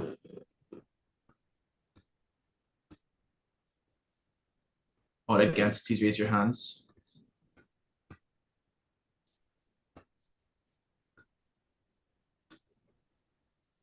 Please lower your hands. And all abstaining, please raise your hands. With a 0 to 10 to 3 votes, unfortunately, that motion does not pass and we are unable to appoint Hanzala. However, I hope you follow up with Tamim on potentially serving in the Academic Senate within a different capacity. But thank you so much for coming here and interviewing with us. Yeah, of course, no problem. We are now going to move on to our next appointee of the day. We have Angela. Angela's applying for the same position, the Academic Senate Committee on Undergraduate Admission and Relations with Schools, sorry. Angela, whenever you're ready, please go ahead with your 1-minute opening statement. Yeah, of course. So, hello, it's a pleasure to be here today. My name is Angela Ledes Magratarola, and I use she, her pronouns. I am a rising sophomore, double majoring in public affairs and political science, and I'm applying to join the Committee on Undergraduate Admissions and Relations with Schools. Currently, I serve as the Chief of Senate at the AAC, and I plan to apply the skills I'm developing in that role to work as a senator, both in my capacity as the Chief of Senate and as a senator. I really want to build strong relationships within the committee, as I believe it is essential in creating an open and safe environment for intellectual discussion, where we can more freely share our thoughts, feelings, and experiences. And I feel like one of my top goals, if allowed to be in quoras, is outreach, as it is a core part of this committee and my personal beliefs. Thank you. Thank you so much. We're now going to move on to the 15-minute question and answer period, starting with Chris Espino. Hello, Angela. Thank you for being here. My first question for you is, what is your understanding of the Academic Senate? Yeah, of course. So my understanding is that quaras deals with all matters regarding admissions for all sorts of students. And this includes policy recommendations, such as like taking away or adding A through G studies, and updating on how we look at admissions and what we look for. And then I know it plays a crucial part in developing like the admission criteria. Yeah, and it's very vital to have communication because like we answer to the undergraduate admissions to the Office of Undergraduate Admissions, which is really important. Javier? Sorry. Yeah, hi Angela. My questions are gonna be the same one that I gave to Hansela. So basically with Proposition 209 killing affirmative action in the state of California, and its negative impact on the admission rates for students of color that have yet to actually restabilize from its initial passing in the 90s, how you intend to use your role on the quars team as a student representative to effectively advocate for UCLA to conduct proper outreach to marginalized communities that are not properly represented here at the UC. Yeah, thank you for that question. So I know that quars plays a really crucial role in monitoring admissions criteria, and it's incredibly important in supporting the university's goals of excellence, access, and diversity. And I believe outreach is one of like the most important, if not the most core part of the committee's work, because active informational services are essential in informing the student body and creating a more diverse student body. In terms of marginalized communities, I myself am a first generation like college student, so I know that it was incredibly hard to like really navigate the admissions process. So I think that having outreach and being able to provide information and consultation to all sorts of students so that they can maximize their educational experience and be the most well-informed that they can be is incredibly important, because if we don't have the same information, then marginalized communities are at a disadvantage. So it is CORE's responsibility to make sure that all students have the best possible understanding of admissions and of UCLA, so that we can just level the playing field and advance their college experience and overall careers in the future. Have you follow up? Yeah, this one's more unrelated. This one's less related to a question I just asked, a more of a logistical one. Given that you are the acting chief of Senate at this time, and you are also going to be heard for the Committee on Academic Freedom, I did want to ask how you sort of intend to balance these roles, if you are to be sitting on both committees as well as being chief of Senate, and why you believe that it is appropriate for you to be in these multiple capacities within the same commission.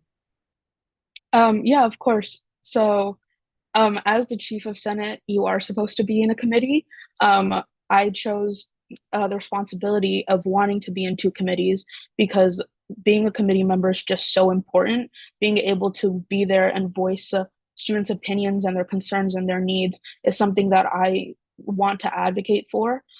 So not being in only one position, but in two is just incredibly important to me so that we can make sure that like everything is as like I want to make sure that everything's as equitable as possible. When it comes to my capacity as the chief of Senate and as being a senator, I will keep those kind of the same. I really want to be able to make a safe environment for discussion where I share my opinion, but I also raise the opinions of other of my other and of the students that I represent, so we can share our thoughts and our feelings and our experiences, so we could just have the most equitable understanding of QARs. I want to bring in my personal experience because, as I said, I am a first generation student, and the admissions process was really hard to work with. So I want to make sure that people don't have to experience what I did when applying to UCLA. But yeah. Thank you. Are there any other questions before we move on?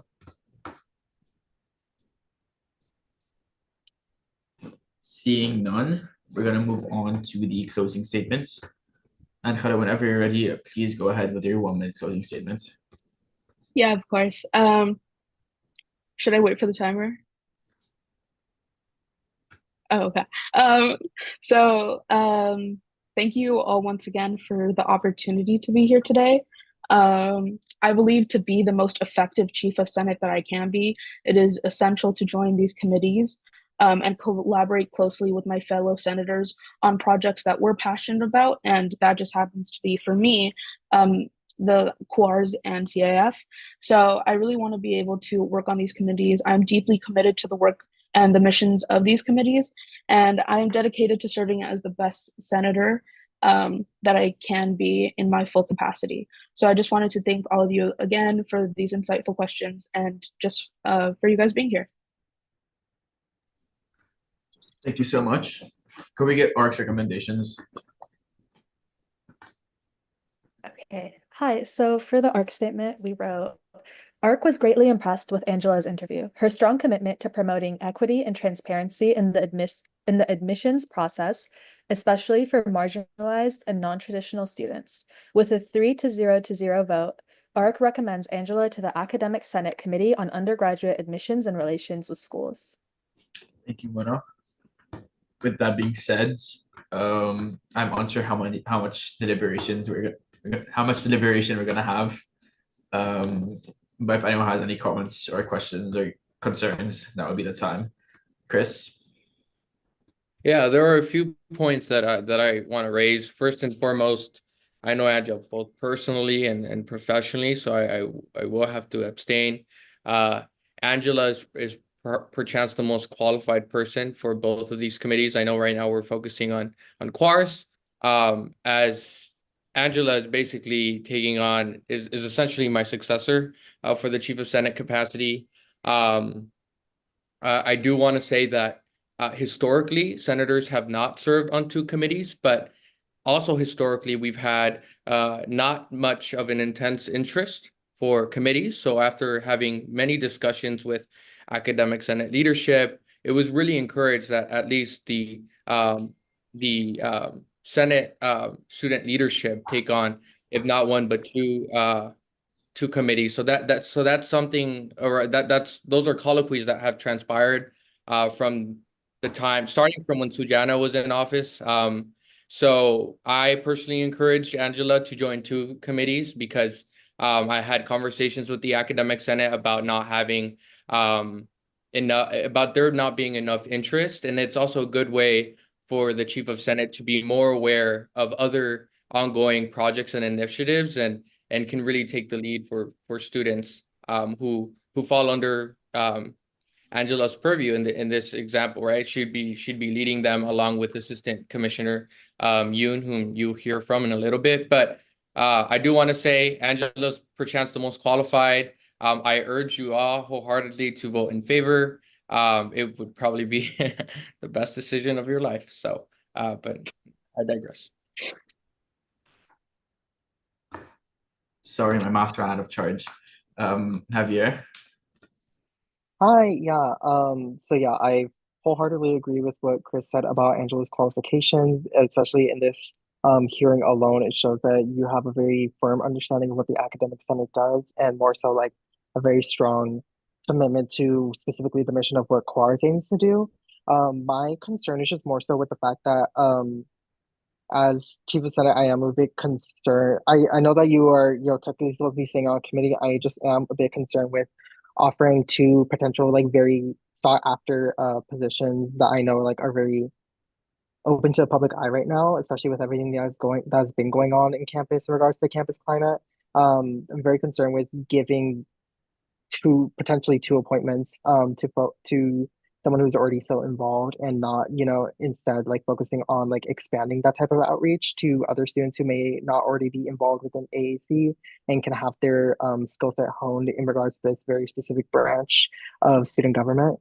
So that's just a concern that I have personally. This isn't saying that Angela wouldn't do great in either of these roles that she's interviewing for right now or tonight, but that is just a concern that I have in regards to capacity and just the outreach that we intend to do as a council this year.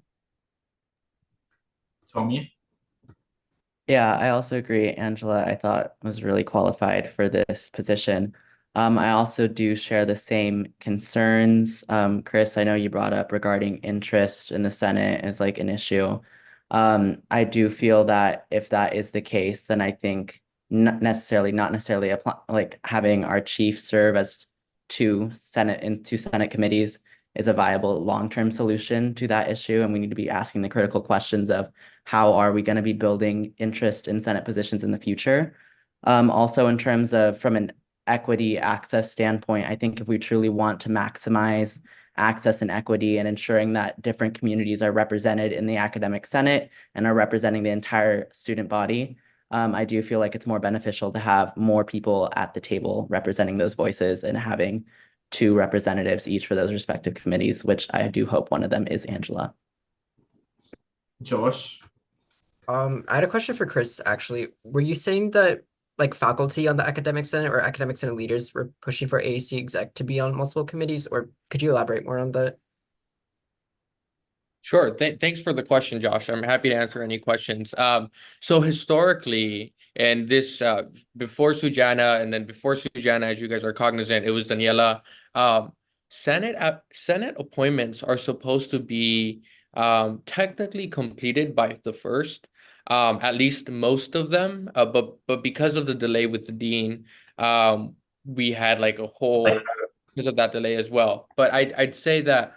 To answer your question more directly, a lot of previous candidates for AAC have ran. I know Sujana did on the initiative that she wanted to extend some appointments, some Senate appointments to like 2-year terms, simply because a 1-year term isn't sufficient for a lot of senators who have projects that are ongoing.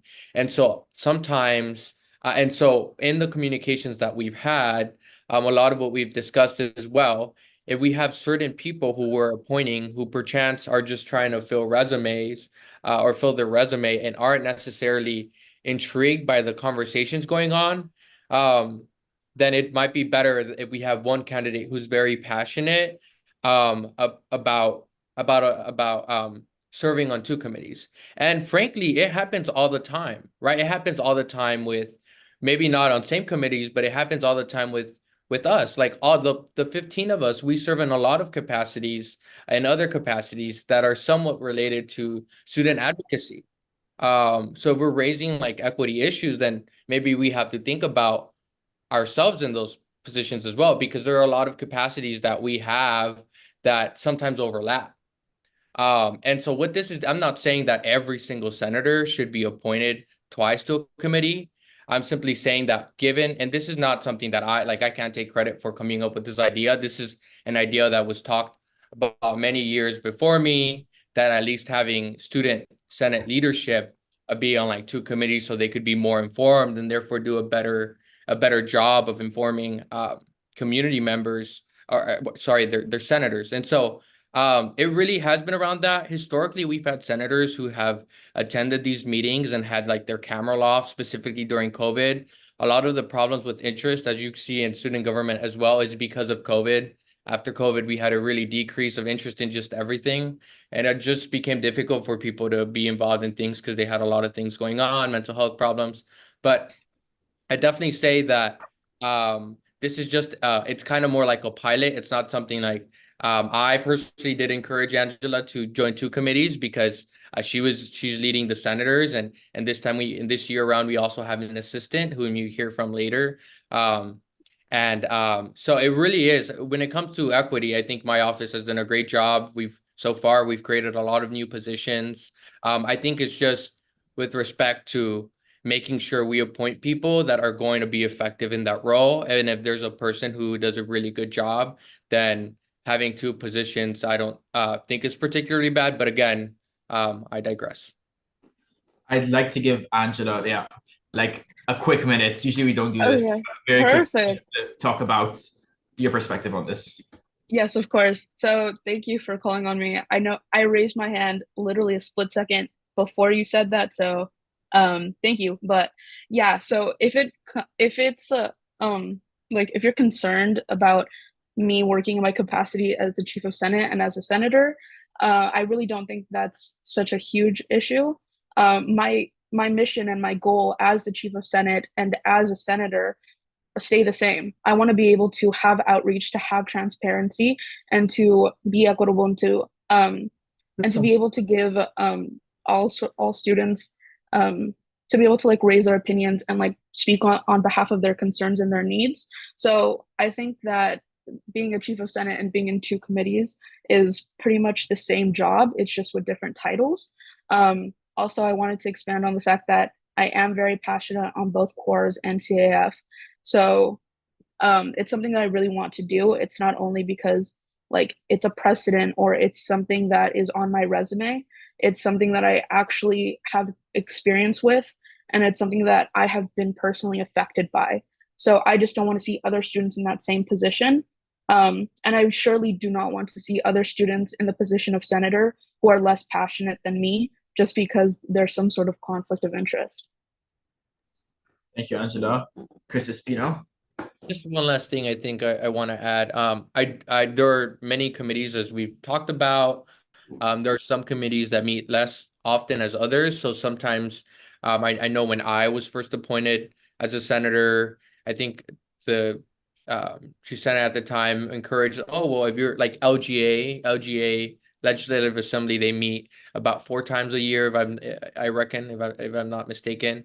And so sometimes it was encouraged for the senators to join multiple committees. It just meant many senators never did because they had other appointments that they had clubs that they had.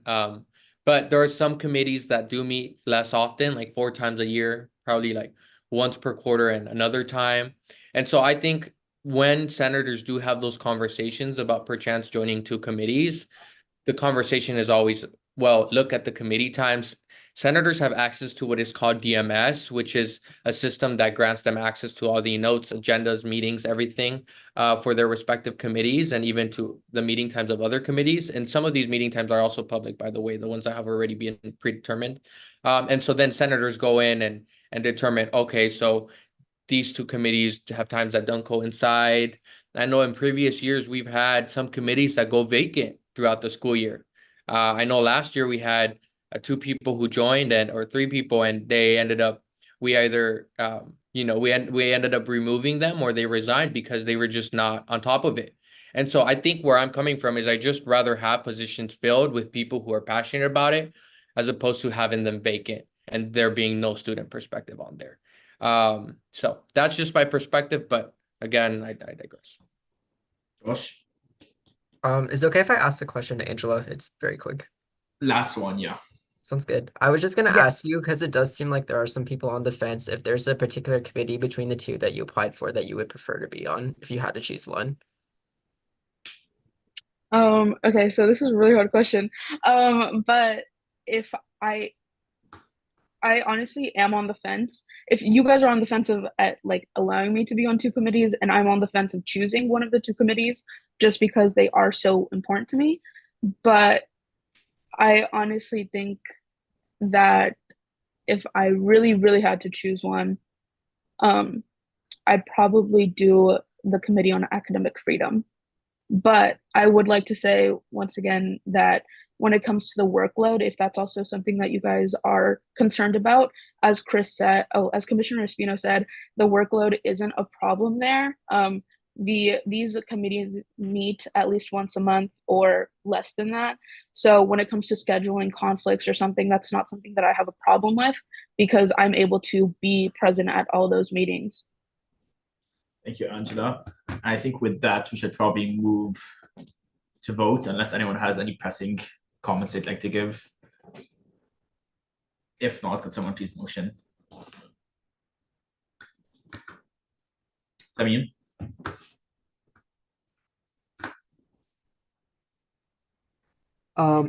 Motion to appoint Angela Letsema Grattarola, I'm sorry if I butchered the name, to the Committee on Undergraduate Admission and Relation with Schools within the Academic Senate for the academic year 2024-2025. Second. Samin motions, Javi seconds. All in favor, please raise your hands now.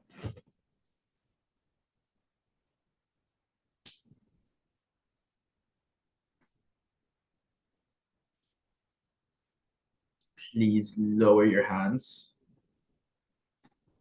All against, please raise your hands. Please lower your hands. And all abstaining, please raise your hands. With an 8-4-1 vote, that motion passes and Angela is appointed to the Academic Senate Committee on Undergraduate Admissions and Relations with Schools. And I think we should just hop into the next appointment directly, which is for the Academic Senate Committee on Academic Freedom. Angela, whenever you're ready, your 1 minute opening statement on this. Okay. So again, it is a pleasure to be here today. My name is Angela Grattarola, and I do use she, her pronouns. I am a rising sophomore applying to join the Committee on Academic Freedom. I currently serve as the Chief of Senate at the AAC, and one of my top priorities is transparency. I want students to know who their senators are, what the AAC does, and how we can help them and the work that we do, while respecting confidentiality when necessary.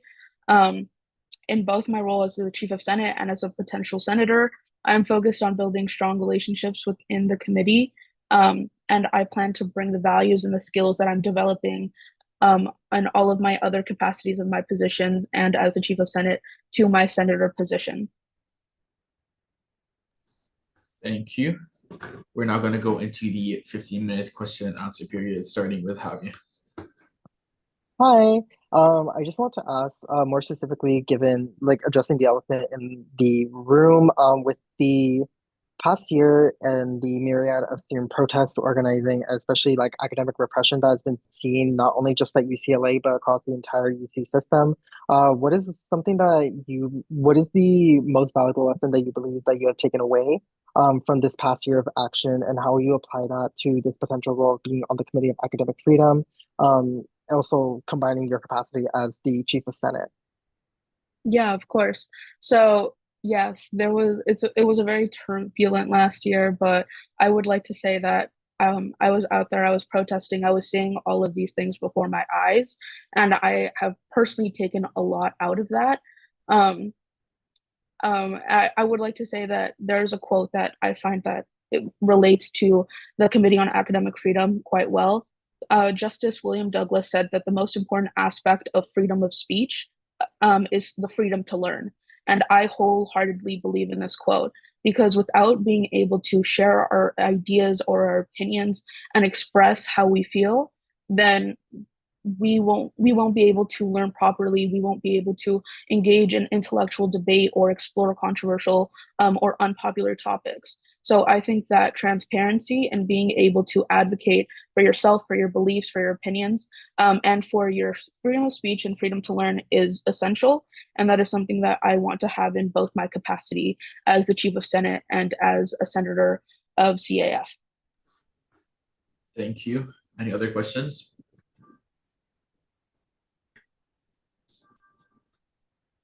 Javi? Okay, running it back. I did want to ask more about a recent Regents policy that was actually passed item J2, which for those of y'all who are not aware, is a policy more so aimed at limiting, or I'm trying to figure out how to frame this. It revolves around the posting of discretionary statements that are deemed as political on official university channels. This has been widely opposed even by the system-wide academic senate. So I kind of wanted to see in your sort of capacity this past year, what are like in also just your interactions with faculty, what has been your sort of experience in regards to this specific passage of item J2? And more so like how, in this role will you continue to advocate specifically for, also just faculty academic freedom during these times, especially as we're entering a year full of very repressive like campus policies put out by the UC Office of the President. Yeah, of course. I really do appreciate that question because I've faced both I've faced both sides of the spectrum pretty much. I had a TA who was really hesitant on speaking on everything that was happening last year. They really didn't want to get fired. They didn't want anything to happen to them, so they refrained from speaking from everything that occurred last year. But I also had a teacher, a political science teacher, who reached out to me and all of the students in his class and said, if we want a platform in which we can speak on, and if we want to share our opinions and our concerns and the experiences that we have had, then we are free to do so. And he'll set up a meeting so that we could just share. And I believe that the route in which he took it was incredibly important because it's not about he made it open for everyone. Everyone has the right to explore, to teach, and to discuss.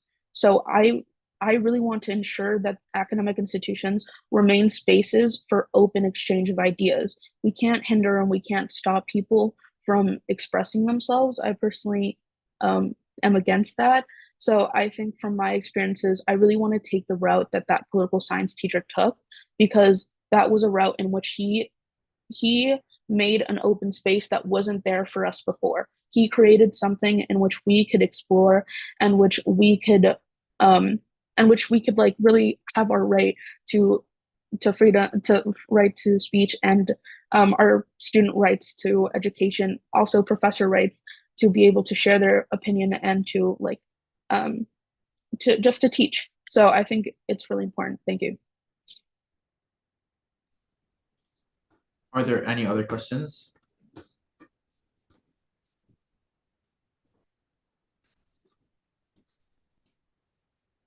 If there are none, Angela, whenever you're ready, please go ahead with your 1 minute closing statements. Okay, yeah, of course. So I really believe that academic freedom is incredibly important, especially in the context of education and research. We need to be able to explore, we need to be able to express ourselves, and we need to be able to really talk about topics that may not be wanted to speak about, mainly because that is the only way in which we'll learn more, and that is the only way in which we'll create open spaces in which people can share their experiences and their ideas. So I really do want to thank all of you once again for the opportunity to be here. I am deeply committed to upholding the principles of academic freedom, which does protect the rights of educators and students to explore, teach, and discuss openly. I understand that the committee's role involves the thoughtful discussion about potential violations and ongoing violations, and ensuring that our academic environment remains a space of free exchange of ideas. So thank you very much. Yeah. Thank you so much. Can we please get ARC's recommendations?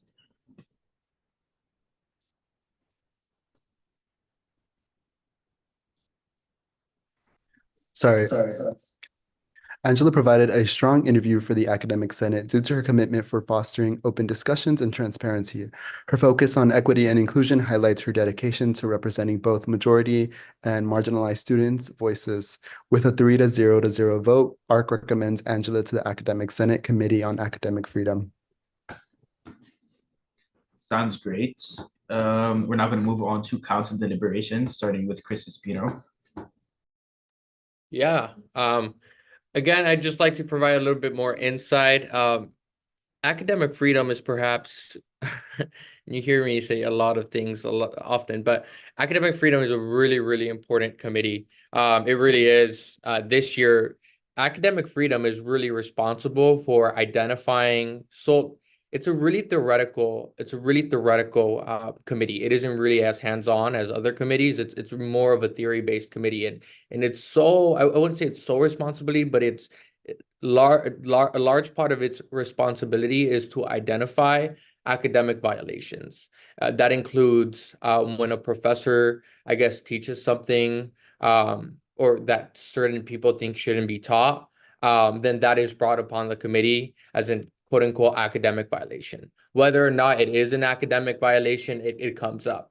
There are a lot of issues that came up last year. As many of you guys know, one of the issues that came up was the encampment and whether or not a student had the right, students had the right to be in the encampment.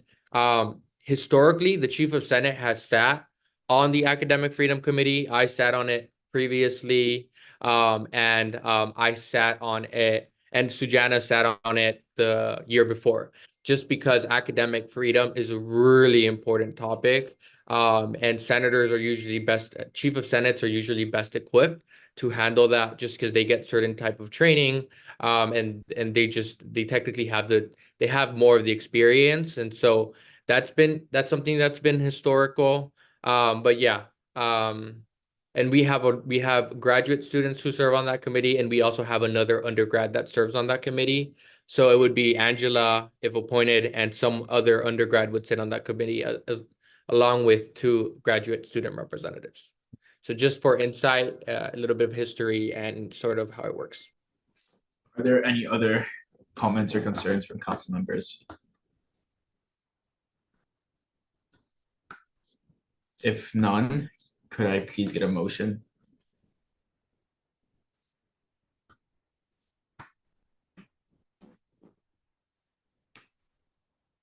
Motion, please. I motion to approve Angela to the position of the Academic Senate Committee on Academic Freedom for the academic year of 2024 to 2025. I second. Have emotions, Tommy seconds. All in favor, please raise your hands now.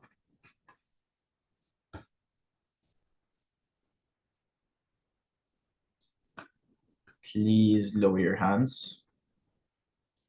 All against, please raise your hands. And all abstaining, please raise your hands. With an 11-0 to 1 vote, that motion passes and Angela is appointed to the Academic Senate Committee on Academic Freedom. Thank you so much. Thank you. Have a great day. Of course. We are now going to move on to the next Academic Senate appointment with the Undergraduate Council, but I don't think that any of the appointees are here. Josh, correct me if I'm wrong. Yes, I do not see this person, unfortunately. I will follow up with them via email. Okay, we'll move on then to item H with SHAC. We have Victoria Zhang. Hey, Victoria. Hi. So whenever you're ready, just like everyone else, very 1-minute opening statements, then questions, Sure. statements. Thank you. Hi, council members. I'm Victoria Zhang, a sophomore majoring in economics and political science. I use she, her pronouns, and I'm applying for a position on the Student Health Advisory Committee, or SHAC. As an international student, the compassionate and professional care I received from UC SHIP alleviated my anxiety and treated my needle phobia well. This inspired me to advocate for greater access to the quality healthcare UC SHIP provides. However, we face challenges. Some Bruins from financially disadvantaged backgrounds switch to cheaper insurance plans, while others don't fully utilize UC SHIP due to a lack of awareness. I'm therefore committed to closing these gaps so all Bruins can benefit from UC SHIP. With my experience in USAC and my collaborative skills, I will work towards a healthcare plan that can meet the diverse needs of all Bruins. My international background, compassion, and event coordination experience will empower me to effectively contribute to SHAC. Thank you so much. Thank you, Victoria. We're now going to move on to the 15-minute question and answer period, starting with Kiara. Hi there, Victoria. Thank you for being here today. So the question that I want to ask you is, with such, as you said, a large population on campus with so many different students, student backgrounds, what is your approach to understanding their particular needs and also limitations in access to health services or resources on campus? Yeah, sure. That's definitely a great question and great concern to consider. I think it will start with engagement. So I feel like I would love to collaborate with different student organizations on campus that represent those different groups. And it would be the best to directly hear the needs from those student groups whom they could directly express their concerns and their needs for what they want to see in such a universal healthcare plan like UC SHIP. And for example, for LGBTQ students, I think it would be nice if we hold specific listening sessions for them to express their needs and their unsatisfactory points about the current medical plan. And it's also important to ensure that SHAC policies and UC SHIP, they are very inclusive and respectful for different needs of the students on campus. Have you? Hi. I did want to ask more specifically on any potential thought or initiatives surrounding acquiring more culturally responsive, culturally conscious, culturally sensitive, however you want to label it, mental health providers, specifically for a lot of the marginalized groups here on campus. If you have anything to speak on that. Yeah, sure. I feel like for mental health problems, a big concern that we need to address is timely access to care. So we all know that UC should provide a 24/7 so-called nurse line. It has a very long extended wait time that I feel like it will be very detrimental for Bruins in need of urgent mental care services. So I feel like expanding the staffings and to have some restructuring in terms of its structure will have this service better improved and suited for student needs who really have this urgent need for mental care. Also, I think it will have better access if we improve different forms of care, access to care. For example, our student organizations and our USAC, we can organize more activities for students to kind of have this discussion that are private and confidential, that they can feel free to voice out their concerns and what's freaking them out. So I feel like both expanding the existing network within UC SHIP and trying to look forward to more different forms of mental care that we can really take into consideration of the needs of all of our Bruins. Thank you, Victoria. Any other questions for SHAC? Kira?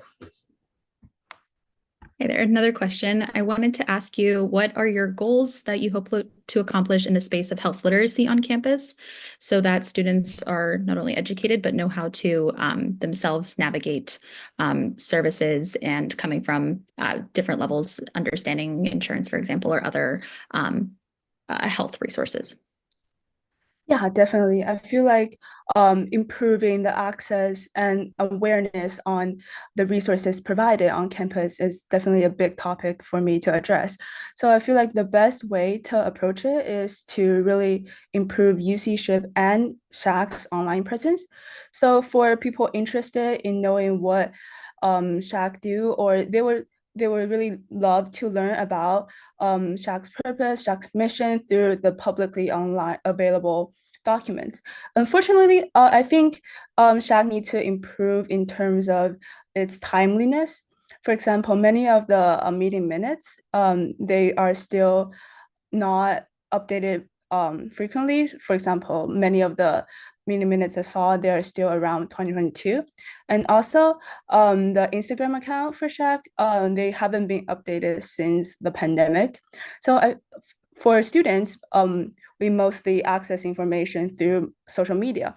And to improve people's awareness and knowledge on how to best utilize the medical services provided, I think the first step would to improve the social presence of SHAC.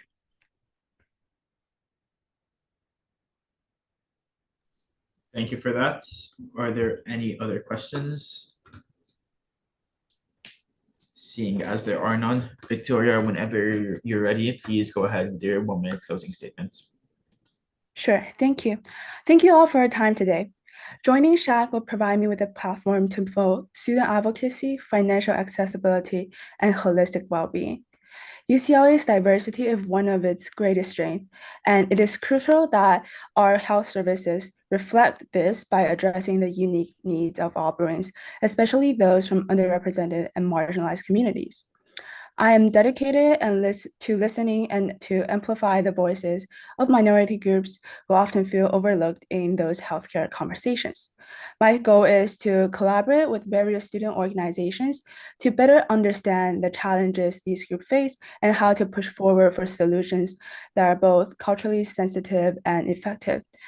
I'm confident that with my experience in the USAC Office of President and the Chief of Operation will help me to create a campus environment where every student's needs and concerns are seen, heard, and supported. My final goal would be to promote transparency, accessibility, and inclusivity in our healthcare services. Thank you. Thank you, Victoria. We are now gonna get ARC's recommendations, please.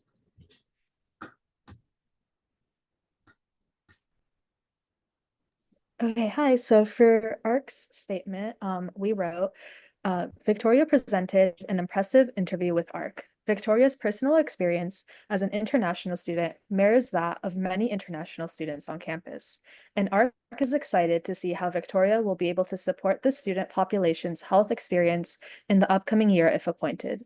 ARC was impressed by Victoria's points regarding transparency when it comes to health and coverage with UC SHIP, which can be particularly confusing to navigate as an international student.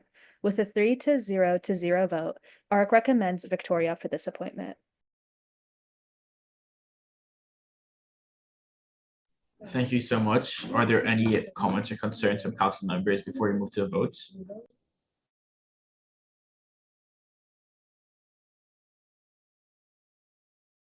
Yeah, Kiara. Yes, I just wanted to say I was impressed with Victoria's written application and responses that I read from the ARC interview, where she put a specific focus and emphasis on health literacy for students through various means, such as workshops and other types of literacy, to not only educate students, but with the purpose of empowering them to be able to navigate their own health and the resources on campus. And then also just other forms of supporting students with other forms of wellness, such as like financial well-being and such, to be able to take care of their own health, also with a focus on uplifting marginalized student needs on campus. So I wanted to mention that as we all vote. If no one else has any comments, could we please get a motion? I motion to appoint Victoria Jong to the Student Health Advisory Committee.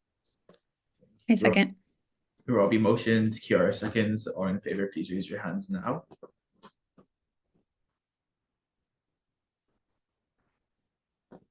Please lower your hands. All against, please raise your hands. And all abstaining, please raise your hands. With a 12-0 vote, that motion passes and Victoria is appointed to SHAC. Thank you so much, Victoria. Thank you. Have a good day. We are now going to move on to our before last appointment of the day, with Ashley Brown applying for the Academic Senate Committee on Diversity, Equity, and Inclusion. Ashley, I'm sure you know the process by now. So whenever you're ready, the 1 minute opening statement. Thank you, everyone. Good afternoon. My name is Ashley Brown. I go by she, her pronouns. I'm an incoming junior transfer student majoring in political science. I am a proud veteran, a proud parent, and a first-generation student. I'm applying for the position for Diversity, Equity, and Inclusion Council because I believe my education and that of everyone on campus is best served when we are exposed to a variety of different perspectives, beliefs, cultures, and from personal experience, I understand the value and need for equity and equality on campus, which can help me better serve the initiatives of this council. Additionally, I'm also a legal aid volunteer who has been helping domestic violence victims for more than a year now and hope to shed light on how domestic violence can impact the students' education, grades, or retention. Through this council, I hope to have a voice which helps our administration cultivate a culture where everyone feels accepted and can succeed. Thank you. Thank you, Ashley. We're now going to move on to the 15-minute question and answer period. Do any council members have any questions for Ashley? Yes, Chris Espino. Hello, Ashley. Thank you for being here. My question for you is, what is your understanding of the Academic Senate? My understanding of the Academic Senate regarding the DEI Council is that they help the administration implement policies to help the retention of underrepresented groups in the or a staff or teachers. But I believe that that starts with our student body. So that's my understanding of this position. Thanks, Ashley. Kiara. Hey there, thank you for being here today. The question that I want to ask you is, could you tell us a few of your largest goals if elected to this committee, and how would you go about achieving them this year? Yes, I actually wrote some down, but I think I can remember by memory. One of my goals is to obviously promote DI initiatives on campus. I believe DI is something that's heavily misunderstood. I don't believe we can do that through more like classrooms or more PowerPoints that students have to flip through that prohibits them from enrolling in classes or anything like that. I believe it starts in the classroom. I would like to see our professors talk about this stuff more in the classroom. Not that it should be like the main focus of their lectures, but I believe our students need to hear it from their professors first and foremost. Because just sitting through a PowerPoint, most students, it goes over their head, or there's just something that they're ready just to quickly, get through and don't really pay attention to it. But I believe once it's in your face or you hear it from your professor, if it's something that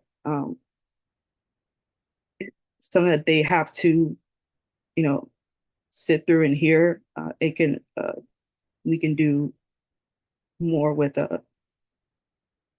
our DEI initiative by getting our professors more involved and advocating for that stuff in the classroom.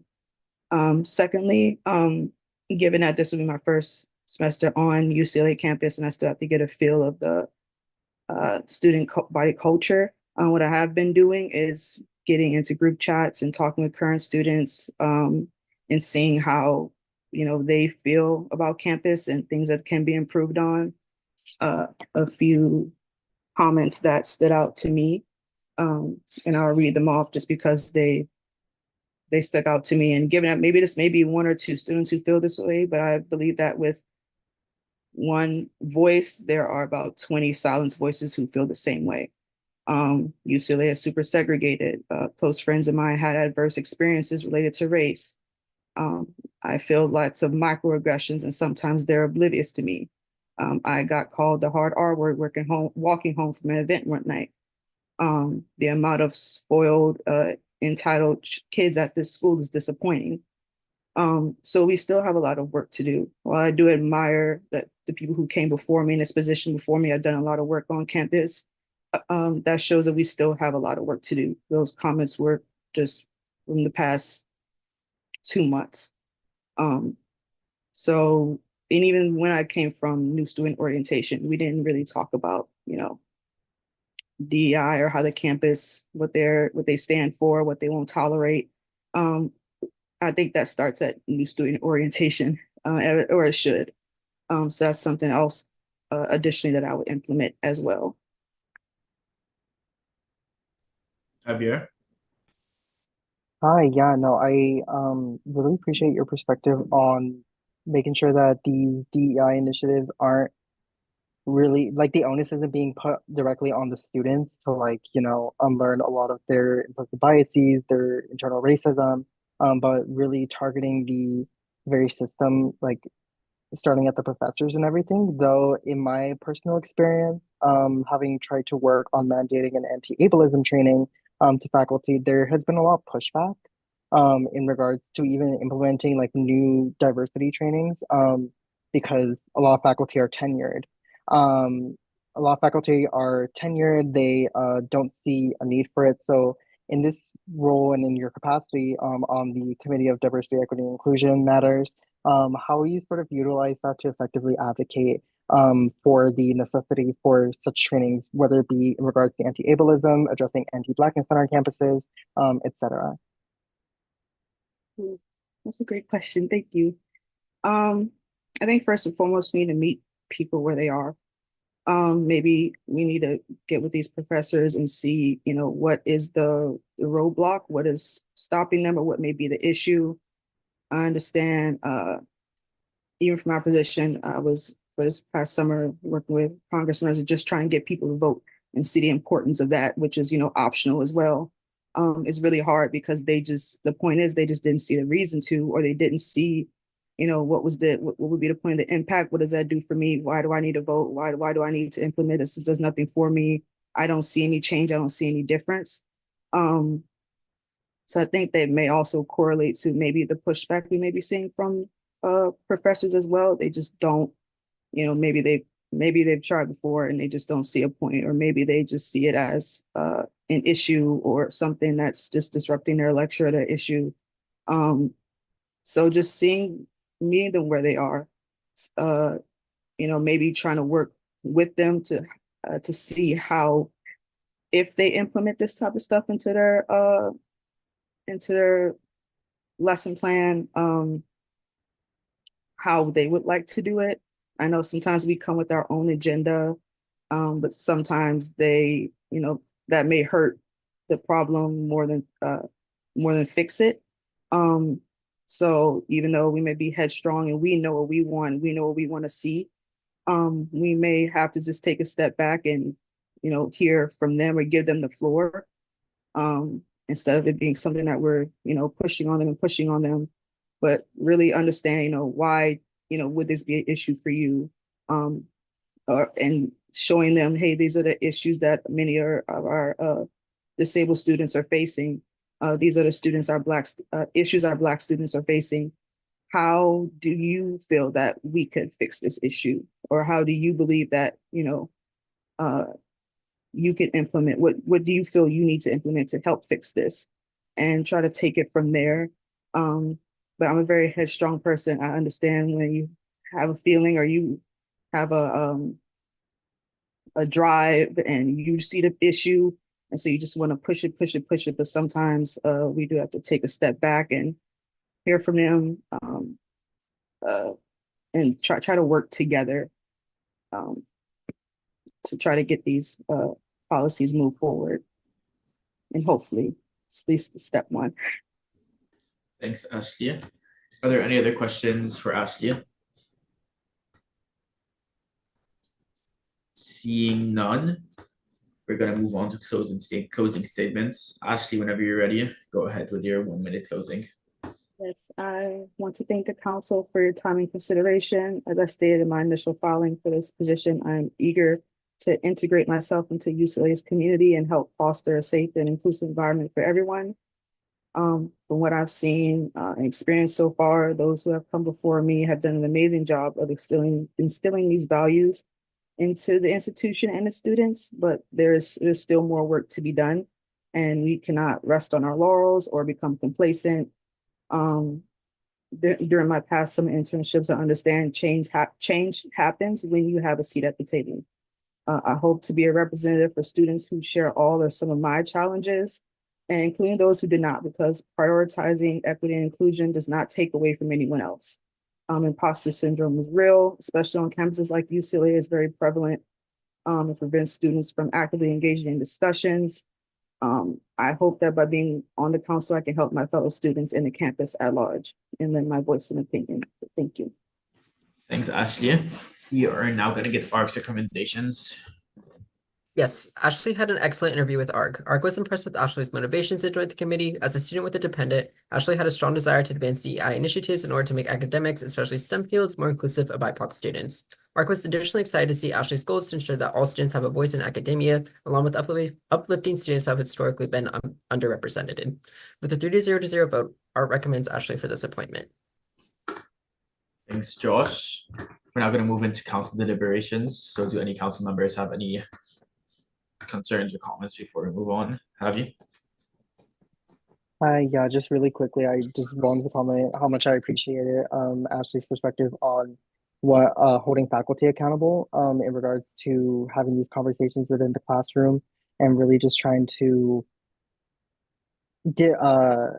differentiate the way that we sort of approach this in the coming year. I really look forward to potentially working with you, especially in my office's capacity with EVP, to sort of help progress some of that work as well, just because I know that for the longest time, I have personally been wanting to see a lot of the specific like curriculum surrounding like anti-bigotry like going into place, but academic senate is just very unresponsive to it. So I really, really look forward to seeing what you could potentially do in this role if you are appointed.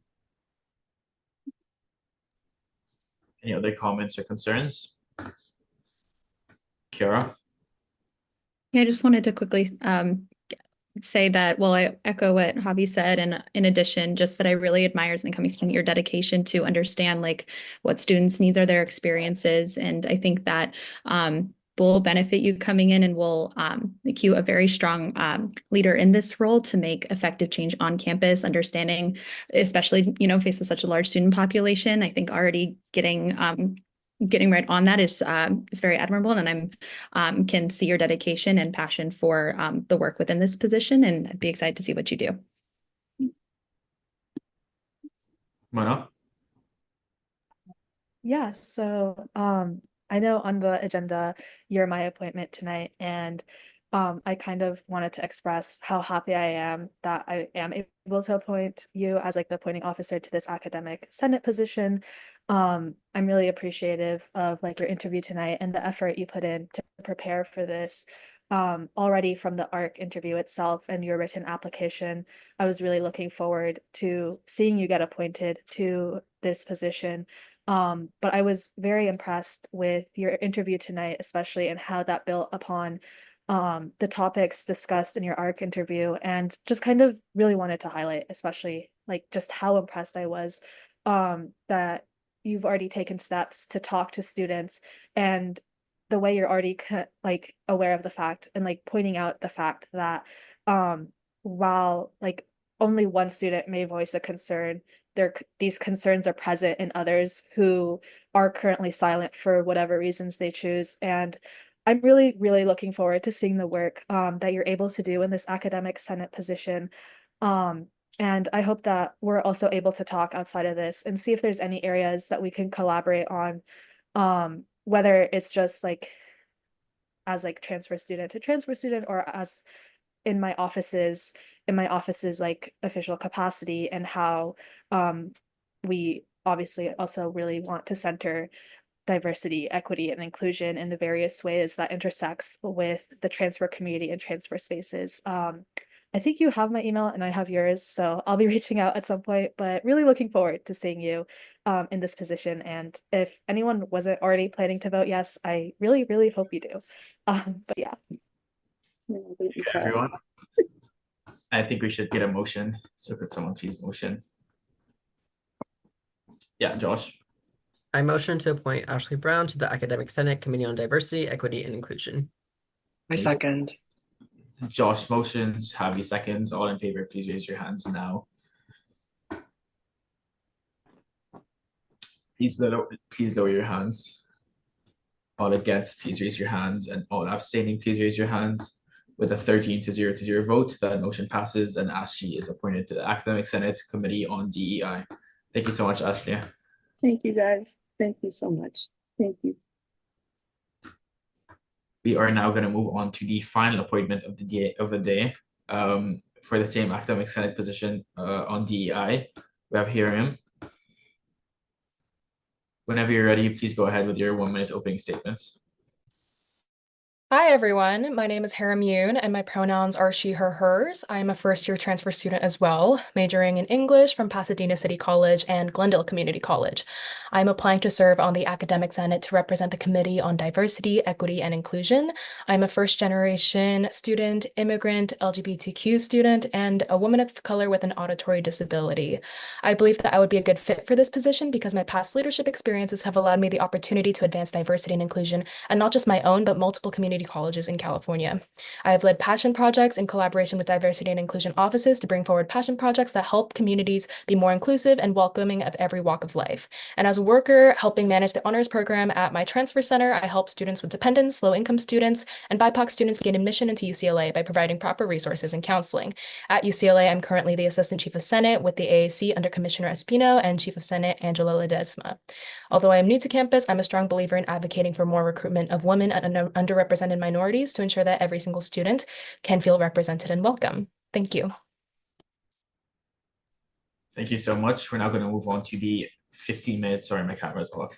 15-minute question and answer period, starting with Chris Espino.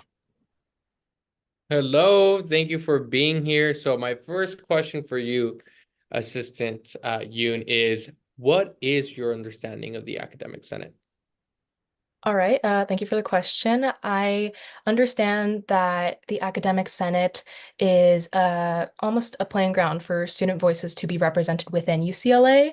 UCLA requires a collaborative effort from faculty, staff, and students to maintain its reputation of excellence. And the Academic Senate serves as a vessel for student needs and concerns. And for me, this work for the Academic Senate would be done through my position as Assistant Chief of Senate and my work on the Committee on Diversity, Equity, and Inclusion.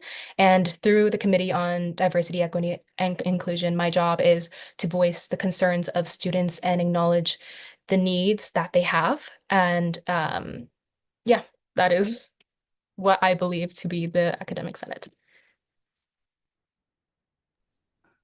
Any other questions? Yeah, Kira. Hi there. Thank you for being here today. The question I want to ask you is, could you tell us a little bit about a few of your main goals for the year and how you would go about accomplishing these if elected? Yeah, sure. Thank you for the question. So from what I've read up on the committee description, it states that the Committee of Diversity, Equity, and Inclusion provides advice to the Academic Senate on issues relating to diversity and equal opportunity within the university community. And I hope to include students in the advice that is provided to the university community by providing and creating an anonymous message line where students can share their experiences and what they themselves believe to be lacking within UCLA's community. That is one of my main goals because I feel like it would bridge the gap between students and faculty and allow for there to be communication of what people truly have to say. Another goal of mine that I had was to advocate for funding and support of passion projects by all students with a focus on BIPOC students and LGBTQIA students. I know that it's incredibly difficult to get support for the things you're passionate in unless you have the proper resources for it. So I'd love to be able to play a part and provide resources for students that require it the most. And I would also like to do my own research within the committee and see what is missing. So see the current state of diversity, equity, and inclusion within UCLA. And then I want to then take this research to present ways to prevent certain negative situations from happening within UCLA and make sure that students of all different backgrounds feel safe and happy whenever they're going to school. Any other questions?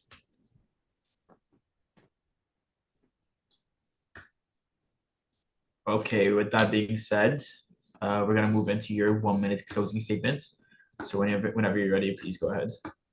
All right. Well, thank you all for taking the time to interview me. I know I'm the last interviewee, so you guys must be pretty tired. But when it comes to diversity, equity, and inclusion, I believe it is necessary to appoint senators that understand the power of representation for all different communities present on UCLA's campus. And as Assistant Chief of Senate, I'm passionate about leaving lasting change through my position to ensure that every senator feels respected and represented, as well as every student. And I am a proud member of so many diverse, fascinating communities with so much to contribute. I believe that Diversity, equity, and inclusion starts with understanding that UCLA is made up of students, faculty, and staff from so many different backgrounds that all deserve access to proper resources for success. And with my community college background, I feel as if I have already been exposed to some of the communities that make up UCLA that are often neglected or underrepresented. And I know that I'm a first year transfer student, but I've already connected with so many students here who have inspired me to continue speaking up for the communities that seek more representation. So I will put my best foot forward if appointed in ensuring that the entire community feels heard, respected, and valued. Thank you. Thank you so much. We're now going to get ARC's recommendations. Sorry, Chris's hand up confused me. We're now going to get ARC's recommendations. Yes, Hiram had an excellent interview with ARC, receiving a 3-0 vote. ARC was excited to see Hiram's emphasis on improving BIPOC student representation in academics. Additionally, as an incoming transfer student, ARC was also impressed with her goals to ensure that incoming transfer students and students with dependents have the academic resources they need to thrive. We're additionally excited to see that she has an executive role in AAC, and we're looking forward to seeing what Hiram will do to bridge the gap between USAC and the academic senate. Thank you, Josh. Now we're going to go on to council deliberations, starting with Chris Espino. Yeah, hello everyone. So as you probably already know, I will also be abstaining from Assistant Yoon's appointment because I know Assistant Yoon professionally now, serves on my executive team. I did want to offer a few words. From the moment I interviewed Yoon, she was really prepared. She was very passionate. As you have seen so far, because some of my the work is really trying to bridge my office, or at least all the components. In the past, the academic senate was very, very isolated from the other component of USAC, and so a lot of the work has really been to really bridge all of those, bridge the divide essentially between the various components within AAC, and that's also been done by also hiring people who are not only passionate, as you have seen with Yoon's response, but also who come from varying backgrounds, right? Yoon is a transfer, has a lot to offer as a transfer, and is very qualified. So I really encourage you all to vote in favor as well for this appointment. If no one else has any comments, could we please get a motion?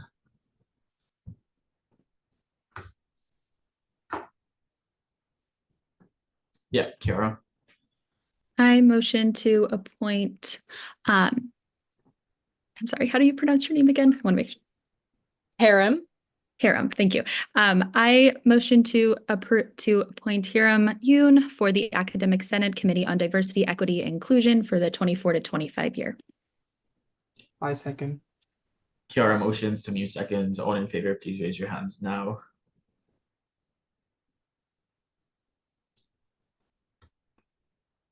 Please lower your hands.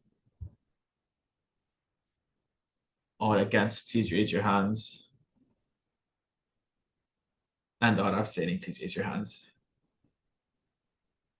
With a 10-0 to 2 vote, that motion passes and Hiram is appointed to the Academic Senate Committee on DEI. Thank you all so much. That was a long list of appointees.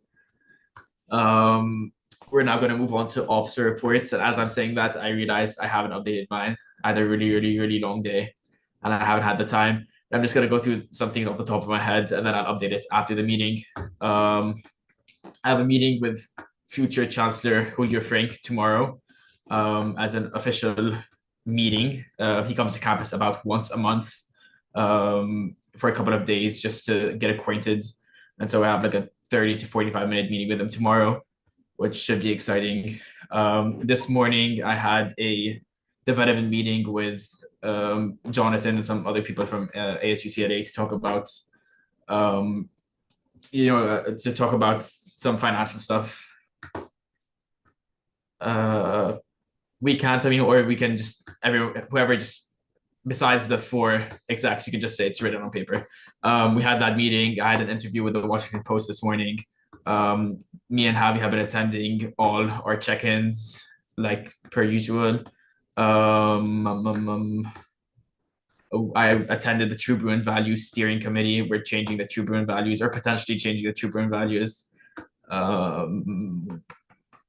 Oh, I attended along with Josh and Javier. We had a meeting with Lori and Orlando, which was really fun. I attended the unhoused task force meeting, and then just a lot of internal office work, just off the top of my head. So sorry that they're not written, but they'll be there eventually. Josh. Sounds good. ARC had 5 interviews this cycle. Also, just a reminder, next meeting is that last summer meeting. So if you have appointments for funding bodies, please move them forward to ARC so we can reach out for interviews. And then I also organized the CRC meeting to vote on a bylaw change proposed by me and CEC. And then I attended the monthly meeting with Vice Chancellor Beck today, along with some other council members. Also met with Orlando and Lori, with Avi and Adam. I met with CPO along with some other, sorry, not CPO, the Commuter Programs Office, along with several other council members to discuss initiatives like safe parking, Brune Hub, and increasing support for commuters. And then I'm working with Lori, my transparency team, and Seoul to set up a date to advertise appointments in Brune Plaza sometime in early fall quarter, so stay tuned for that. And then I also met with UCLA Transportation today and a fact team to discuss ways IVP can support the Clean Air Day and annual transportation fair on campus. And then in terms of office work, my directors are hiring staff, and we had our last meeting of summer. We received 37 applications, sorry, for our general staff. And then I'm working with my student relations team to bring back the Congressional Advisory Board. I had a meeting with Jonathan and my directors on this. And I'm going to be proposing a bylaw change soon. And we outreach to over 30 student organizations to gather interest in joining this board. Stay tuned for more details later, but basically it'll be a board to advise USAC and give student organizations an input on USAC decisions. And then my office continued working on our student labor rights guide, which will be published sometime in fall quarter. And then my events team is working with UCLA Residential Life on a dorm decorating event. And then my pre-professional support group is continuing to plan for their photo shoot event. And then my material needs committee is also planning a workshop in conjunction with the Financial Aid and Scholarship Office for fall quarter on financial aid, loans, and scholarships. Javier. Hi. Okay, so for my officer report, I have a lot, so I'm gonna try to keep it short. Announcements. UCSA campaign vice chairs. Final call is this Saturday, but please try to get them in by Friday the latest. If you want to be nominated. UC Regents Retreat is tomorrow. I presented on it. There's the agenda. Sign up for public comment is also like linked to my officer report. The UC Board of Regents meeting is going to be taking place at UCLA September 18th through 19th. Agenda is going to be dropping this weekend, and I encourage you all to please stay tuned for mobilization efforts following that. And now in regards to my actual report, today USAC met with Administrative Vice Chancellor Michael Beck to discuss a number of things. Most notably was the new UCOP policies surrounding masking and protection for students during protests. There's also an attempt again effort to bolster resource allocation for channels of reporting violations against student protesters, as well as protecting student safety on the Hill, especially after the incident at Saxon. Our meetings with Brazil got rescheduled due to Labor Day holiday, and we're currently set to reschedule them for this Friday. So updates are forthcoming. And then our regular meetings with administrators, Mick DeLuca and Seppi, more so focused on continuing the masking program put forth by the Disabled Student Union in response to the ongoing COVID surge, introducing the IVP's Campus Safety Alliance to our meetings with ABC Brazil, and last but not least, student body interactions with USAC come fall. Guidelines have been revised, which is amazing. We also met with some of EVP's teams to discuss our plans to improve our outreach efforts and create meaningful relationships with our mother organizations in preparation for the fall. Individual action plans and setting up formal USAC emails are forthcoming. We interviewed with the Daily Bureau on EVP's goals for this year. We developed our campus civic engagement plan with Bruinsville, aiming to introduce more of an educational front.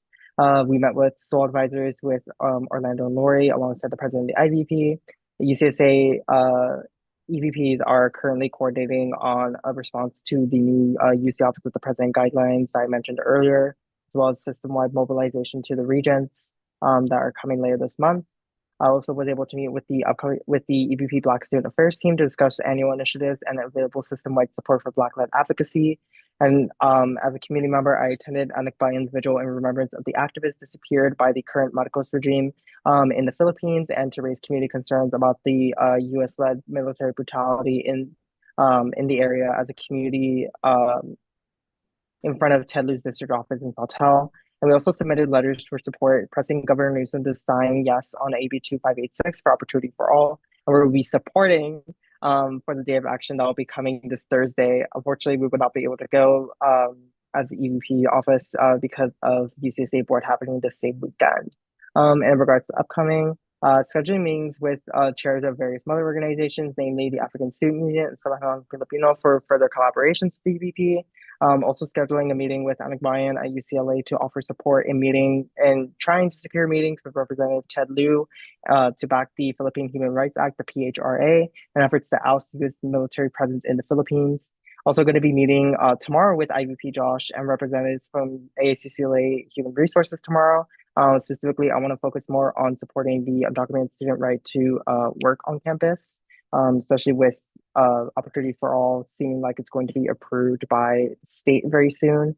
And last but not least, meeting with student government accounting to discuss EVP next year. There are also team reports, but because of time, I am going to just ask that you please read them on my officer report and pass it off to the next person. Thanks, Javier. Everyone else, it's recommended that your updates be on paper unless there's something super important. So next we have Diego. Hello, everyone.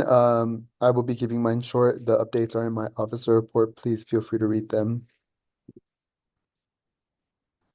Thank you, Diego. Next we have Tommy. Yep, same here. They're all written in my report. Thanks, Tommy. Chris Ramsey. Everyone, I have a few updates and they're all in the report. Thank you. Chris Espino. Same here. Perfect. Robbie. Oh, sorry everyone, I'm gonna ruin the streak. My updates are written mainly just brew and bash, but two things. EAF, Enormous Activity Fair signups are coming out this week. Reminder to all of you that you do still have to register for a table at EAF for your USAC office. So just keep an eye out for that. True, Lori told me to say that.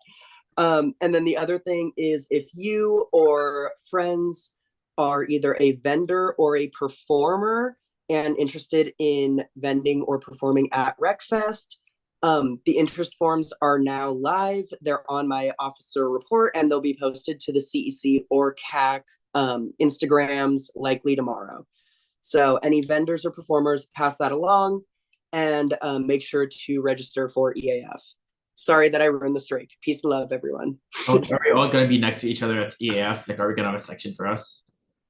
Yeah, USAC will all be together at EAF on the top of Royce. Perfect. Thank you. Next, we have Karen. Oh, so Kiara had a question. If that's right. I just had a quick question, Robbie. Is it possible to get our, like, I mean, this is kind of a specific question, SWC, but like we have committees. Would that also be possible to get our like commission committees next to one another? Send me a message about it. They have to be sole registered to be at EAF. Are they? Okay, they are, but yeah. Okay. Okay, then yeah, we can text you. Perfect. We can figure Thank that you. out. I'll text you. Sounds good. Thanks. Hi, yeah, feel free to just read my written report if you want to see my updates, but I have quite a few. Perfect. Is Alicia's proxy still here? I don't think so. Alex. Hi, I'll refer to my updates. Nico. My written report, sorry. Oh, sorry. Also, sorry to ruin the streak. One important thing is that since we didn't appoint a budget review director yet, the budget review committee is like kind of taking on that role. So that's me, Alex, and Carolyn. So we've been working on the budget, the BOD funding allocations, and along with like responding to all the budget review emails because there's a lot about missing funding. But yeah, that's just what we've been working on. Thanks, Nico. Next we have Kiara.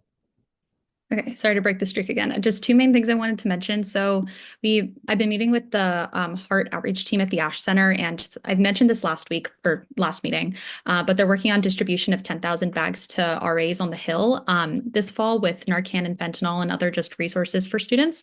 And so, but they're really calling on volunteers. I'm going to be sending it to my staff to put these bags together for distribution. And so it's on my update sheet. I'm going to find the link for the exact sign up, but I linked their Instagram post with the information about it, and then the sign up, I believe, is in their bio, but I'll put the link as well. But they'll be put together across days from September 7th to the 13th. It'll be in a conference center within the Ash Center, I believe, and they have 2-hour shifts, but they'd really just appreciate any help. So if you guys, I can send a blurb to the chat, but it would also appreciate if you guys could send to your offices if possible. And then only other thing I wanted to mention is our health coming date. Our health festival for fall date has been finalized.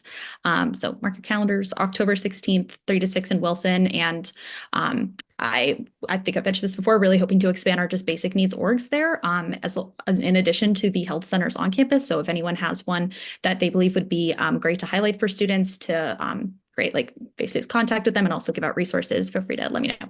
Thanks. Thanks, Kiara. Next we have Mona.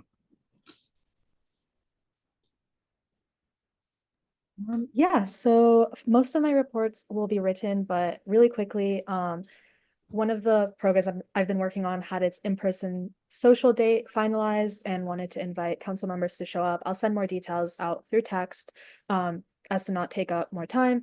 But it's on September 20th. So like mark your calendars. I hope you can make it. And then also in addition to that, I wanted to highlight the guidances that I received through following up with the Disabled Student Union when it comes to masking guidances. It's a great example that outlines where masks are available on campus, as well as how to receive COVID testing on campus. And just kind of really wanted to highly encourage all council members to consider including this guidance when it's in interest forms or in promoting any events that you have upcoming for the fall. I think it's really important to continue to advocate for students to mask when possible, especially considering the COVID surge. And I know I've talked about how important that is before at previous meetings. But yeah, I can send it out specifically to any council members who want that guidance that the DSU has developed, and I will also just generally push it in the Slack sometime later this week. But yeah, that's it for me. You can read the rest of my report for all of the stuff I'm doing. And last but not least, we have Tamim.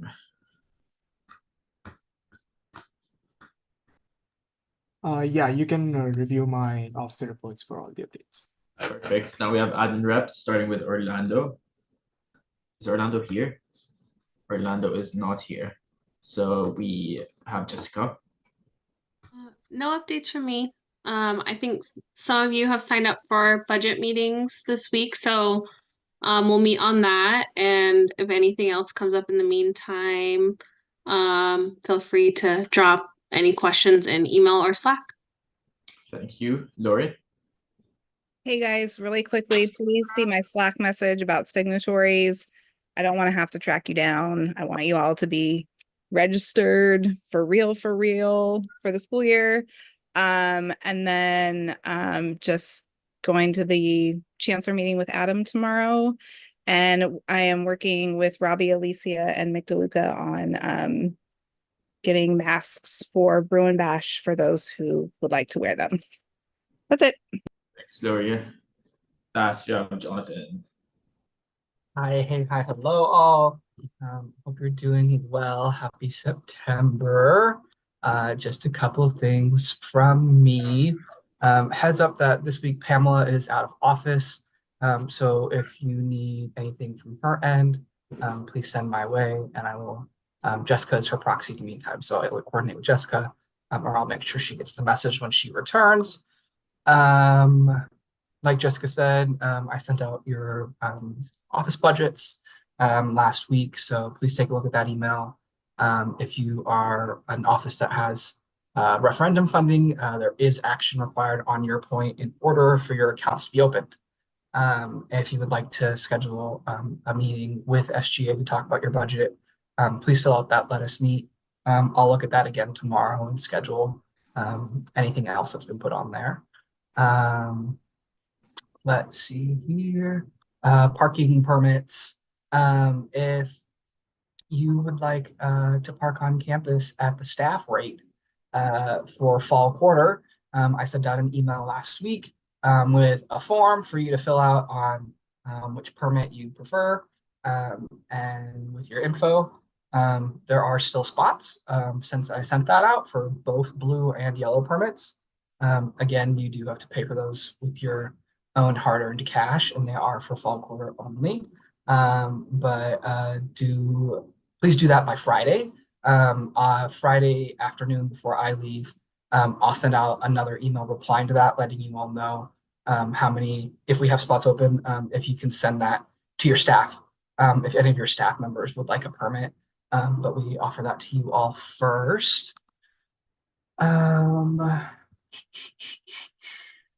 Don't forget to bring your funding guidelines. I see we've got 4 of them tonight, but I know that there's plenty more out there.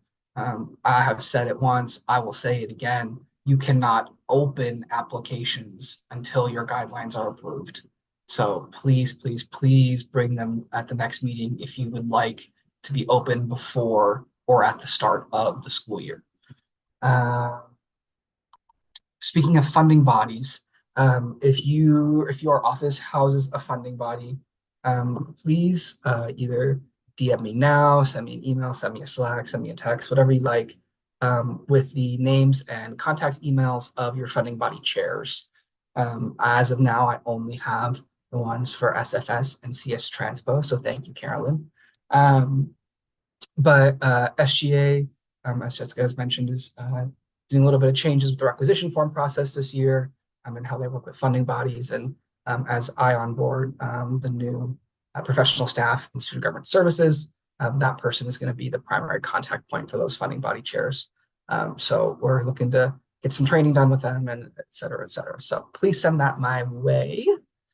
You have one more summer meeting. Isn't that so exciting? Yay! And then we're back to weekly on Tuesday nights in person in the Bruin Viewpoint Room in Ackerman Union. So just be aware that your next meeting is your last for the summer. And I believe I have one more thing. Oh, as you come back to campus, don't forget to stop by my office if you would like to grab your little gift, your little nameplate, anytime sooner than your first meeting. A couple folks have come by, and it's always just great to see you. So please feel free, and you know where to find me if you need me. And I see Chris has a hand. I do have a hi, Jonathan. How are you? Hi, I'm good. How are you?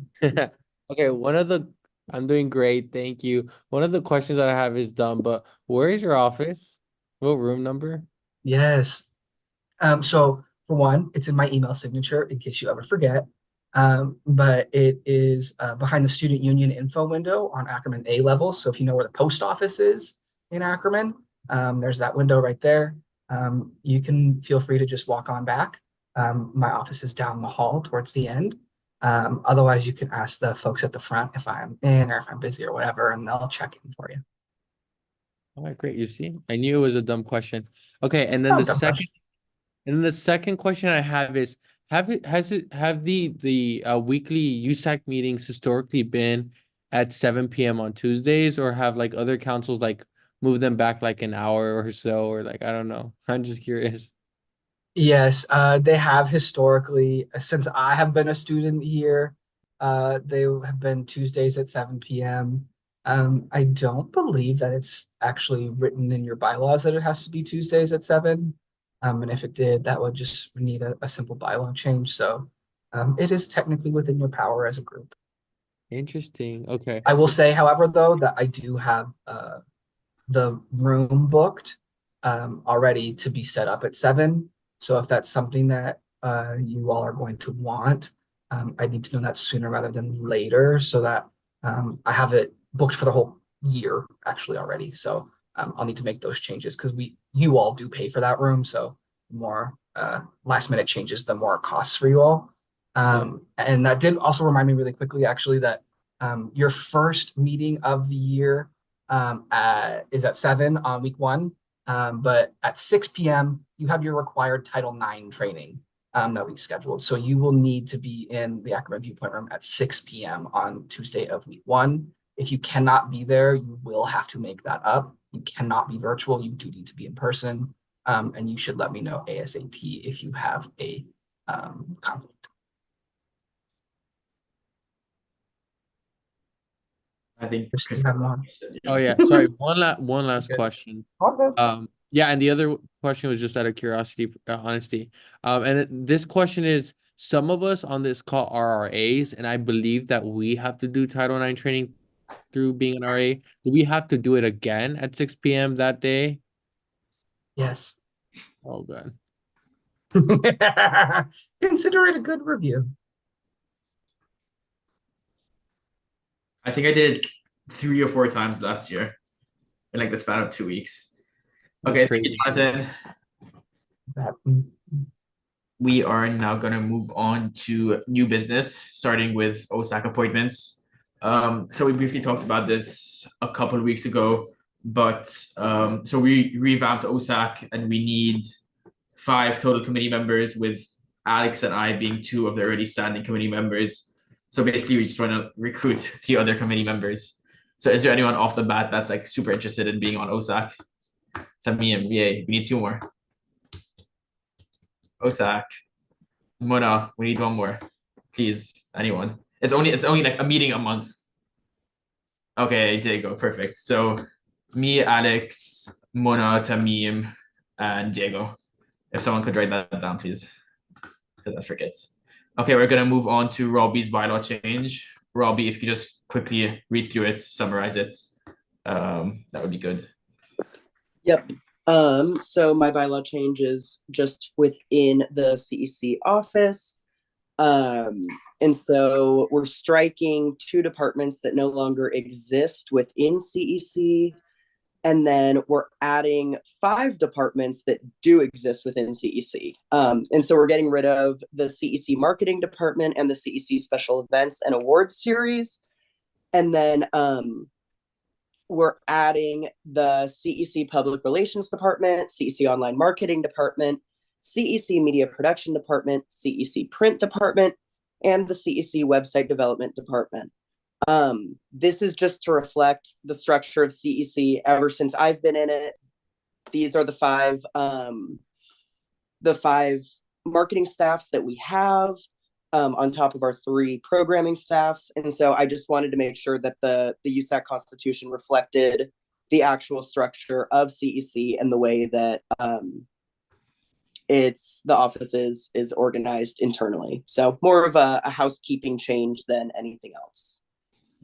Thank you, Robbie. We're gonna move on to, actually, does anyone have any questions? I don't think so. But if anyone does, please raise your hand. Seems like no one does. So we'll move on to Josh's bylaw change. Josh, same thing. If you could just go. Yeah, this is a super simple bylaw change. Basically, in case, let's say, a position isn't filled, when people are running for USAC offices, or if a council member resigned in like June or July and they have appointments to be filled, this would still allow their appointments to be filled if that position is vacant. Basically, it would give the president the authority to move applicants forward in the workflow within 30 days of receiving the application to ARC and then to council for approval. Does anyone have any questions for Josh? Sounds good. Next, we have a lot of funding guidelines. So for these, I'm unsure how you guys want to do it however you want. But for the most part, if you could just summarize the main changes, that would be good.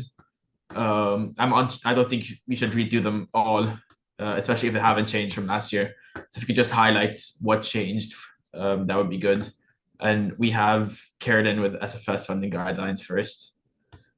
Hi, is it okay if we actually table SFS? I'm just finalizing the budget and might be able to allocate a little bit more, but I'm not sure the exact amount. So can we table that for next meeting? Yes, but you'd have to motion to table it.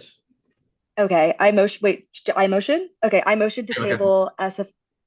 Oh, wait, was that good? You can motion, yeah. Okay, I motion to table SFS guideline approval for next meeting. I second. Carolyn motions, 70 seconds. All in favor, please raise your hands. Please lower your hands. All against, please raise your hands. And all abstaining. With an 11-0 vote, that motion passes and SFS funding is tabled. Carolyn, is it the same thing for CS Transpo Fund? No, CS Transpo I can go through now. Sounds good.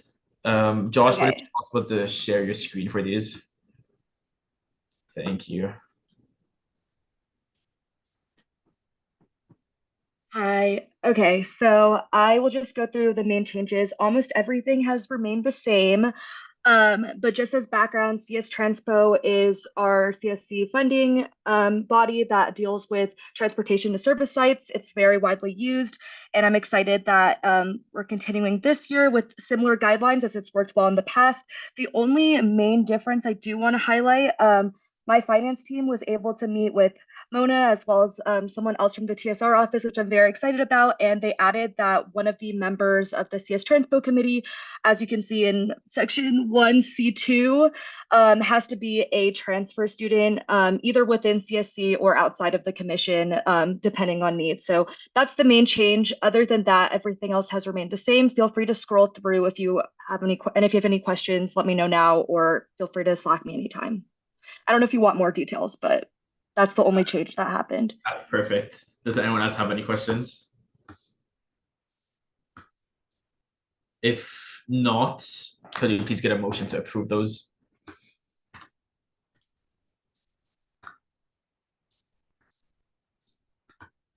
I motion to approve the CS Transpo Fund guidelines for the 2024-2025 school year. I second. Carolyn motions, Josh seconds. All in favor, please raise your hands now. Please lower your hands. All against, please raise your hands. And all abstaining, please raise your hands. With an 11-0 vote, that motion passes and the CS Transfer Fund funding guidelines are approved. We have two more, both from FICOM with Lucy, starting off with contingency programming. Lucy, if you could just highlight the main changes or anything else you think we should know, that would be great. Yeah, for sure. Thank you so much. I know you guys have been here for a while, so I'll try to keep it short. I didn't change anything here except for one additional guideline, which is a pretty significant one. So I just wanted to talk through, and if you guys have any suggestions, definitely feel free to let me know. But the nature of our fund is that we try to be accessible and flexible to as many to all of our organizations so that they can apply as many times as they want. However, an issue that we've seen in the past few years is that one, like a singular organization, and multiple organizations have done this, is they'll apply like 10 to 12 times in one quarter. And with that, we're kind of unable to fund as much to other organizations that week, even if they have just applied for the first time. So we wanted to kind of have a bigger limit so that it's not like restricting people from applying to events, but it also leaves some room for newer organizations to get more money for their events as well. So last year, a change that we had was all forms of electronic payment are not reimbursed, and we're maintaining that this year. And then the new guideline is that a student organization may only apply to contingency programming up to 4 times per quarter. So they can apply up to 12 times per year. And if there are like exceptions that need to be made, we're happy to take like emails to kind of discuss that further. We're just trying to prevent organizations from applying like 8 times in one quarter for these events where we want to accommodate for other orgs as well. But definitely, if there are any like concerns or anything, happy to hear that out as well. That's the only change. Everything else has stayed the same for each specific guideline or line item. All of the caps are the same. So feel free to read through that. But those haven't changed. The only thing that's changed is the limit that we've imposed for the quarter. Any questions for Lucy?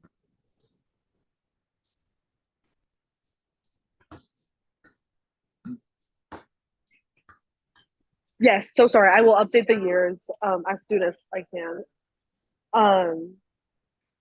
And yeah, so that email is forwarding everything to the FICOM email. But I can also change that email as well.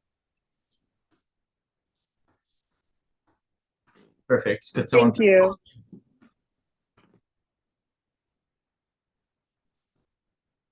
Could someone please motion to approve?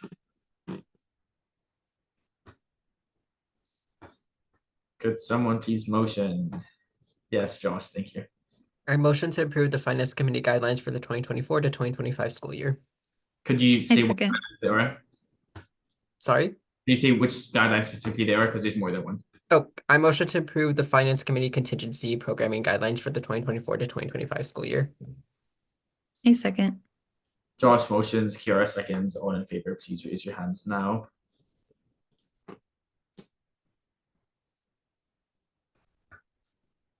Please lower your hands.